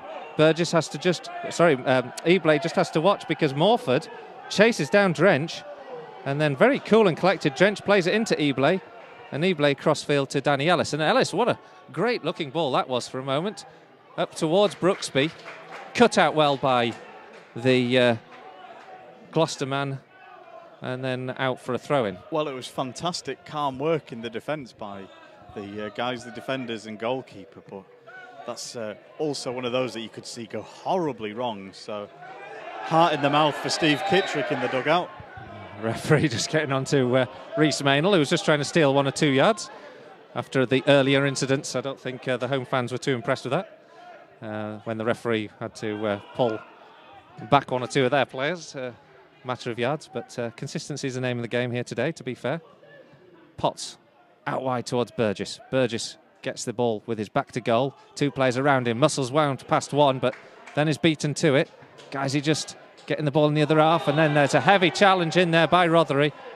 And I think Rothery will get in the book because he certainly had a late one earlier on in this game. Yeah, I think one too many late challenges there has earned him a place in the referee's book. First yellow card of the game. And it's Gavin Rothery whose name is taken. And with just over 10 minutes left, the referee's kept a cool head on this game so far. But Guiseley now have to defend once again. Coop has the ball inside his own half. He's going to launch this one forward up to the edge of the 18-yard box. Eblay goes over his head, and then Parker can't get on the end of it. Maynell does well. Up to the other half, where Burgess wins the header. Heads it down now for Priestley. Priestley, some distance from goal, has got 3 or 4 players to beat. Goes wide, tries to play the ball wide, but Rothery just wasn't there where he thought he was, and it ends a promising move. Rothery set off as though he was going to be in that position and then just tailed off in his run a little bit. Adam Priestley hadn't noticed that in the meantime, played the ball to where he thought Rothery was going to end up, and actually it was miles away from him. 1-1 still, into the last 10. Guiseley having to defend. They've made 2 substitutes. A very tight offside call has just been made. And I think Wilson might feel a little aggrieved that he'd held his line a little better than the referee's assistant down here gave him credit for. Yeah, it didn't strike me as offside immediately. It took me a moment to work out what the shout was for. Guiseley have the free kick inside their own half, though, of course. Stephen Drench plays it down that right-hand side, looking for Rothery. Rothery just can't get on the end of it at first. He's beaten to it by Harris. Harris lofts it clear. Potts, bit of a loose touch from Potts, and it's out into touch, and it's very frustrating now from a Guiseley perspective.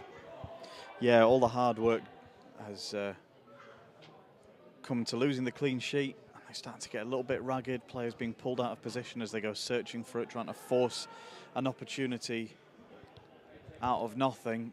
It could lead to Guiseley losing their shape here at the back as well. And now a good clearance here for Guiseley. Beaten to it though by Wilson. Wilson goes running at Maynell, tries to go past all of the white shirts, but eventually Guiseley come away with the ball with Wayne Brooksby coming over the halfway line. Burgess ahead of him on the left touchline, takes the ball down that left flank, looks for two players to beat in the penalty area, beats himself and hands the ball back straight to Gloucester. And then Guiseley concede a throw just inside their own half from the clearance. Big thanks to Rob Hall, who's just told us that it's his first time tuned into the commentary and really enjoying it. I'm not so sure we're enjoying it just at the moment, because... Well, we were until the goal, I think, because it was only seconds after I'd said Stephen Drench hadn't been called into action much in the second half at all, despite all the pressure, and just so frustrating to see that hard work undone from a set piece. Now Hogg has the ball on the edge of the area, plays it out wide here to Parker. Parker goes down to the touchline as Gloucester come forward once again. Hogg on the right-hand side into the area. Sloppy clearance from Potts. Finished by Holdsworth, though, up to the halfway line. Now, can Guiseley get the ball down? Yes, they can. It's with Potts this time inside his half. Plays it out wide here to Burgess. Burgess just inside the Gloucester half, plays it back to Jack Rea, and then Potts starts to move the ball forward. Sprays the ball out to the left-hand side. Very ambitious ball, easily cut out by Weir. Guys, you need just to pin him in there for a minute, I think. But Weir's got all the time and space in the world to play it out to the left-hand side. Priestley goes chasing down the left-hand side with Parker. And then Drench has to come out. And under pressure, ends up having to knock the ball into touch. And this is poor from Guiseley's perspective. Now, Jamil Ebley, I don't know quite what he did, but I think he went across to prevent Edwards collecting the ball, and for his trouble goes into the book. And I'm not sure that was a very sensible move there from Ebley. No, he knew exactly what he'd done. He had a bit of a cheeky laugh with the Gloucester player who he'd just blocked from taking the throw. I think the yellow card's deserved. Stops the momentum. Maybe that's what he needed to do, but now with just 7 minutes to go, Ebley on the second yellow card of the day, and Guiseley are under the cosh. And they have to defend. Weir with a throw on the right-hand side into Morford. Now into Mullins, gets the ball into the area, flicked away from Edwards by a towering leap from Jack Rea. And then Rea collects the second ball and hands it to Rothery. Just such distance between Rothery here and the frontman. There's nothing ahead of him to play the ball into, so it has to go long. And that makes it easy for Weir to cut out. And now, Guiseley have to defend because Parker's got the ball down the right-hand side. Goes towards the edge of the area, tries to cut it across. Ebley cuts it out. It's going to be another throw-in. That's twice in quick succession. Guiseley have given up chances trying these long crossfield Beckham-esque balls, and they don't need to be doing it at this stage of the game. 84 minutes gone, one each here. And Guiseley just watch as that throw-in move comes to nothing, and then a long ball forward from Drench. No one on the end of it, all the way back to the goalkeeper Green. And looks like Zach Dale coming on now. Ah, sorry, no, you were mouthing at me there. I couldn't see for... Gavin Rothery and Phil Marsh aren't the only ones not on the same wavelength today, Colin. Now, Guiseley win the ball back inside their own half. Gavin Rothery gets it just on the halfway line. Few options ahead of him. Into Priestley. And now up here to Jack Rea. Zach Dale could be exactly what we need, to be honest. Just something a bit different, a bit creative. Someone willing to run at them with a bit of energy in the last 5 minutes. Well, guys, they have been running with the ball more. They've been playing with it at their feet more in the second half, trying to catch Gloucester on the break, but not finding the gaps. Potts gets the ball out to the right. It's on the halfway line at the moment. Jack Rea comes forward. If he's deciding to go long, he's got only Burgess in the area, but he's well closed down. Very disciplined, organised side of Gloucester. Up towards Burgess. Burgess gets the flick on, but doesn't fall kindly for anyone. Did well, actually, to get the touch, but it just didn't kindly drop, and that change is going to happen. So Zach Dale it is who will be coming on. I'm not quite sure who's coming off. Looks like Wayne Brooksby. And it is indeed Wayne Brooksby. Wayne Brooksby hasn't stopped running in the second half. It's a like-for-like swap in the sense that Zach Dale is also going to come on and want to get it at his feet and run at one or two of these defenders, try and beat them for pace. He's a little bit unpredictable, bit of an unknown quantity. Zach often looks promising. Well, he's got 4 minutes in which to make a difference of added time, so you don't know what he'll be able to do in that time, but Guiseley have an attacking move at the moment. On the right-hand side, they have a throw with Jack Rea, about midway through the Gloucester half. Short here to Rothery, gets the ball back from Rea, and then Rothery helps it onto the edge of the area. Dale gets a shot away, but blocked immediately. Second ball comes in towards Potts, but he can't get on the end of it. And then Guiseley help the ball into the 18-yard box, but it's lofted away. And then Jamil Eblay, with Edwards chasing him down, has to try and tidy things up, and Drench gets the ball at his feet, and then this time is pushed. Clears the ball away, heads it up towards Burgess. Good header from Danny Ellis, as Guiseley have to defend once again. And then this time, the ball game stretches somewhat. A long ball forward, looking for Priestley, is cut out well by Darren Mullings. Another long, optimistic pass, but they're going to struggle to get in behind with passes that are that loose. The throw from Maynell goes towards Burgess. Burgess muscles his man out of the way, but can't get hold of that ball. And he's such a big, powerful striker, as Burgess. You just feel like he can mix things up there. Drench, long ball forward, up towards Priestley. Priestley can't win the battle with Coop. Out into touch. Guys, you're just getting the ball a little bit more into this Gloucester half. Rea with the throw. About level with the edge of the centre circle on the right-hand side, inside the Gloucester half. Now it's square. Eblay has to come back into his own half. Onto the halfway line now, and looks forward for options. Few ahead of him. Potts square to him. Potts sprays the ball out wide here to the right-hand side, where Rothery will try and keep it in. Does well. Gets it in down to the byline. Two players on him. Lays it back here to Rea. Rea tries to get it into the area, up towards the penalty spot, over everyone. Easy for Gloucester to recover. And Zach Dale has to try and cut it out, but Harris comes forward with some conviction. And good tackle there from Rhys Maynell to stop Joe Parker going forward. And then Maynell and Parker just have a little bit of afters, and the referee says, just get on with it, lads. Yeah, that's exactly what it was. It was a bit of something and nothing. They've obviously had a bit of a word with each other in the challenge there. Gloucester have the ball now, though, with Hogg and Burgess go looking for possession. Hogg gets it, plays it forward long. Cut out now by Drench. Just perhaps, and I don't dare say it, the momentum has just been lost by Gloucester somewhat. Forward now to Burgess. Up towards Zach Dale. Zach Dale wins it down the left-hand side. Tackled. This time by Jamie Edge, a substitute. Yeah, guys, they have looked a little bit more dangerous since they've been pushing the tempo up a little bit. Dale with a throw. Short here to Maynell. Into the feet of Potts in the centre of the pitch. Potts square to Zach Dale. Maynell tries to feed it forward. Cut out well. Gloucester man of the match is Scott Wilson. I think that's a fair reflection of his contribution. Been very dangerous today. Yeah, he worked very, very hard. Him and Darren Edwards hadn't stopped running all game. Darren Edwards is still up there, pressuring Danny Ellis, looking to get onto Steve Drench one-on-one. And it's meant they've not had a moment's peace back there, and it's made it difficult for Guiseley to build from the back.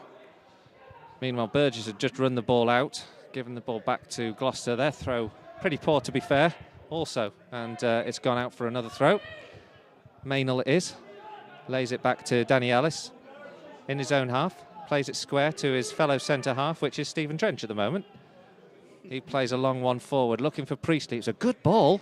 Almost picked him up. It was cut out well. Coop and Harris shadowing him well, but an excellent ball there from Drench. And then a very poor throw-in to Jack Rea. Jack Rea's lost it.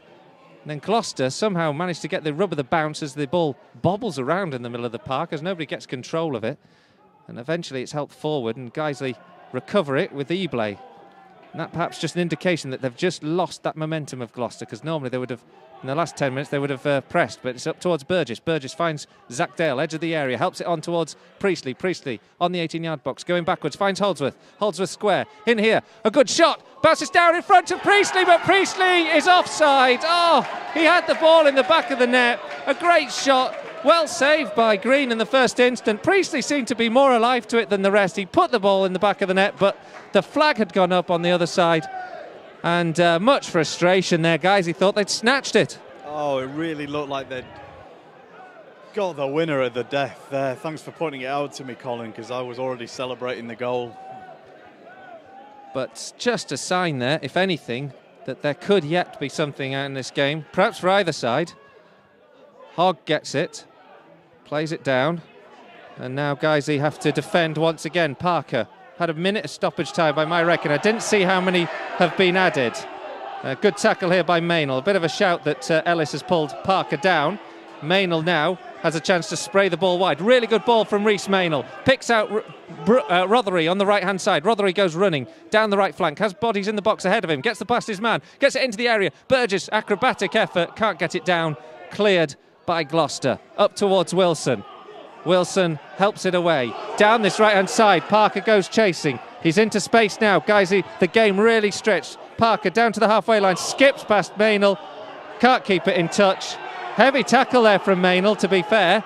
And there's a big shout that they should have got something out of it, but he'd already knocked the ball out into touch, I think. I think that's right. Rhys Maynell was well beaten for pace there. He came back, and by the time he slid in, both the player and the ball had gone. Right decision to give the goal kick. Drench tries to pick out Rothery, but it's gone behind for a throw inside the Gloucester half. That little run there from Parker, just giving them a little bit of a burst. Yeah, guys, who don't want to finish with nothing here. Headed away. Plenty of time has been added on now, but I'm not quite sure how many has been in total we've got, but we're into stoppage time here. And it's the foot at Steve Drench as we head towards, by my reckoning, the 3rd minute. I wouldn't have thought we'd have had more than 4. No, there's not been any particularly long stoppages other than the moment or two we had Phil Marsh down for. Ellis heads it on. Knocked out, into touch. Chance now for Guiseley, perhaps to carve out one more attack. Jack Correa. Question is, how many bodies are they going to commit forward, or are they going to keep it cautious to make sure they don't lose the point they've got? Correa throws it back to Ellis. Ellis helps it forward. It'd be a good point, this, I would say, against a tough side. And Burgess has just conceded a free kick, on the edge of the Gloucester penalty area. 3.5 minutes of stoppage time gone. Gloucester and Guiseley locked at 1 each, and not sure how much more we've got to play, but Gloucester will have a free kick inside, deep inside their own half, that Green will take. And there's our answer. The referee blows his whistle. It's a point for the Lions. They took the lead on 18 minutes. Michael Potts was the man inside the area to finish neatly into the top right-hand corner. It was a lead that the Lions couldn't hold on to, and Gloucester came back very strongly in that second period and eventually got what they deserved. They got a penalty on 73, fair and square, a foul on Scott Wilson, and Darren Edwards finished it with aplomb into the bottom left-hand corner, and that's how it stayed. It's finished here. Gloucester City 1, Guiseley 1. We would have loved to see that game play to a conclusion, a win for either team, because that was a really gripping end to the game. It got so frantic in the middle of the park. Gloucester looking dangerous without ever carving out that many chances. Guiseley defending resolutely in the same way that Gloucester did in the first half. I think honours even, probably the right result. Gloucester fans certainly sound very pleased, very appreciative of their team's efforts here today to come from behind and get the point. And Guiseley will be left wondering how they can tweak what they're doing between their midfield and their strikers to try and carve out 1 or 2 more chances to give themselves a chance, because we said in the first half, didn't we, that there were goals in this game. They always needed the second one, to be sure, and were undone by the pressure and the nerves that come with trying to defend a 1-0 lead coming towards the end of the second half. Eventually undone by a scramble in the box that led to that penalty kick being given. There's no complaints really about the result, I don't think. No. In terms of the performance this week compared to last, and what happened, we got a point this time last Saturday. We were absolutely gutted by this time. I think, to be fair, it's a good point. This is a tough place to come. It's a long journey, and they're a good side of Gloucester, aren't they? I agree. It was an evenly fought game, this, whereas in Colwyn we had played the better and we deserved to win. I think today was quite a different scenario where we'd got the goal, and the question was how long we could hold out under pressure.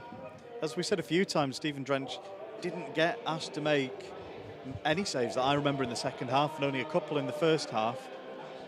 But of course, the situation is always there, the risk is always there that if they can carve out a golden opportunity, it only takes one goal to change the outcome of the game, and that golden opportunity in the form of a penalty was well taken, it was deserved. I think Gloucester can be very happy with their efforts this afternoon. Guys, they will feel deflated because they were in the winning position, they were in the driving seat. But I think, as you say, overall, it's a well-earned point on the road, a long way from home, and come the end of the season, they won't be looking at this as one to be too frustrated by. No, that said, you know, there was that moment right at the very end. The shot, I think, came in from Potts again, saved by the keeper. On hand was Priestley, put the ball in the back of the net, but found himself offside. Difficult to tell from up here whether there was any contentiousness about that decision. Yeah, we're at 45 degrees to the line of the ball here, so it wouldn't be fair for us to judge in the pace that it happened in the box there, whether it was onside or not, but it would have been nice to see that one go in. But as you say, Colin, we can't argue too much with the outcome of the game, and Guiseley will take that point, and they will take the efforts that they put in. The possession they had, Michael Potts, I think, was a highlight today. He was involved in everything good that Guiseley did. I thought Jamil Eblay and Danny Ellis are looking more and more coherent as a centre defensive partnership, and they will take some of those, try and put them to good use against Brackley, which I think is going to be another very tough game next week, and with all of the extra people that we know are going to be at the ground and the media attention, that Brackley game becomes very interesting from a outcome perspective. Yeah, well, you can probably hear the away fans, the visiting fans. We've travelled a long way down here today, and they're giving the players a really good reception for their efforts this afternoon. It's been a point that's been gained once again from a winning position, but this time, unlike last week, you could feel that this was much more a point earned here at Gloucester. And with that, we're going to start the long trek back home. Listen out for the interview. We'll no doubt, hopefully, get with Steve Kitrick and perhaps one of the players after the game this afternoon. But we look forward to joining you again next Saturday. Of course, we have non-league day, kick it out day. The world's media will descend upon Nethermore, and of course, Guiseley AFC Radio will be there too. Yeah, we'll be there, but don't listen to us. Come down to the ground and watch the game, because it's going to be a fantastic day. All sorts of stuff going on the day. We know there's a big group of non-league football watching ground hoppers who are about 150 of them already. We know are coming en masse down to the game because of the event, and we know there's going to be extra media around, competitions and things. Loads of half-price offers and free entry offers and all sorts of things going on. Head over to the website to find out about those in a bit more detail. But of course, if you can't make it, we will be on air and we will be doing our best to bring you all the sights and sounds of it. And you never know, maybe 3 points as well. Oh, we can but dream. But yeah, it's been a cracking afternoon's football here. But with that, we're going to sign off and start the long drive back up the motorways of Britain. But thanks for following us, and we'll see you next Saturday. Goodbye.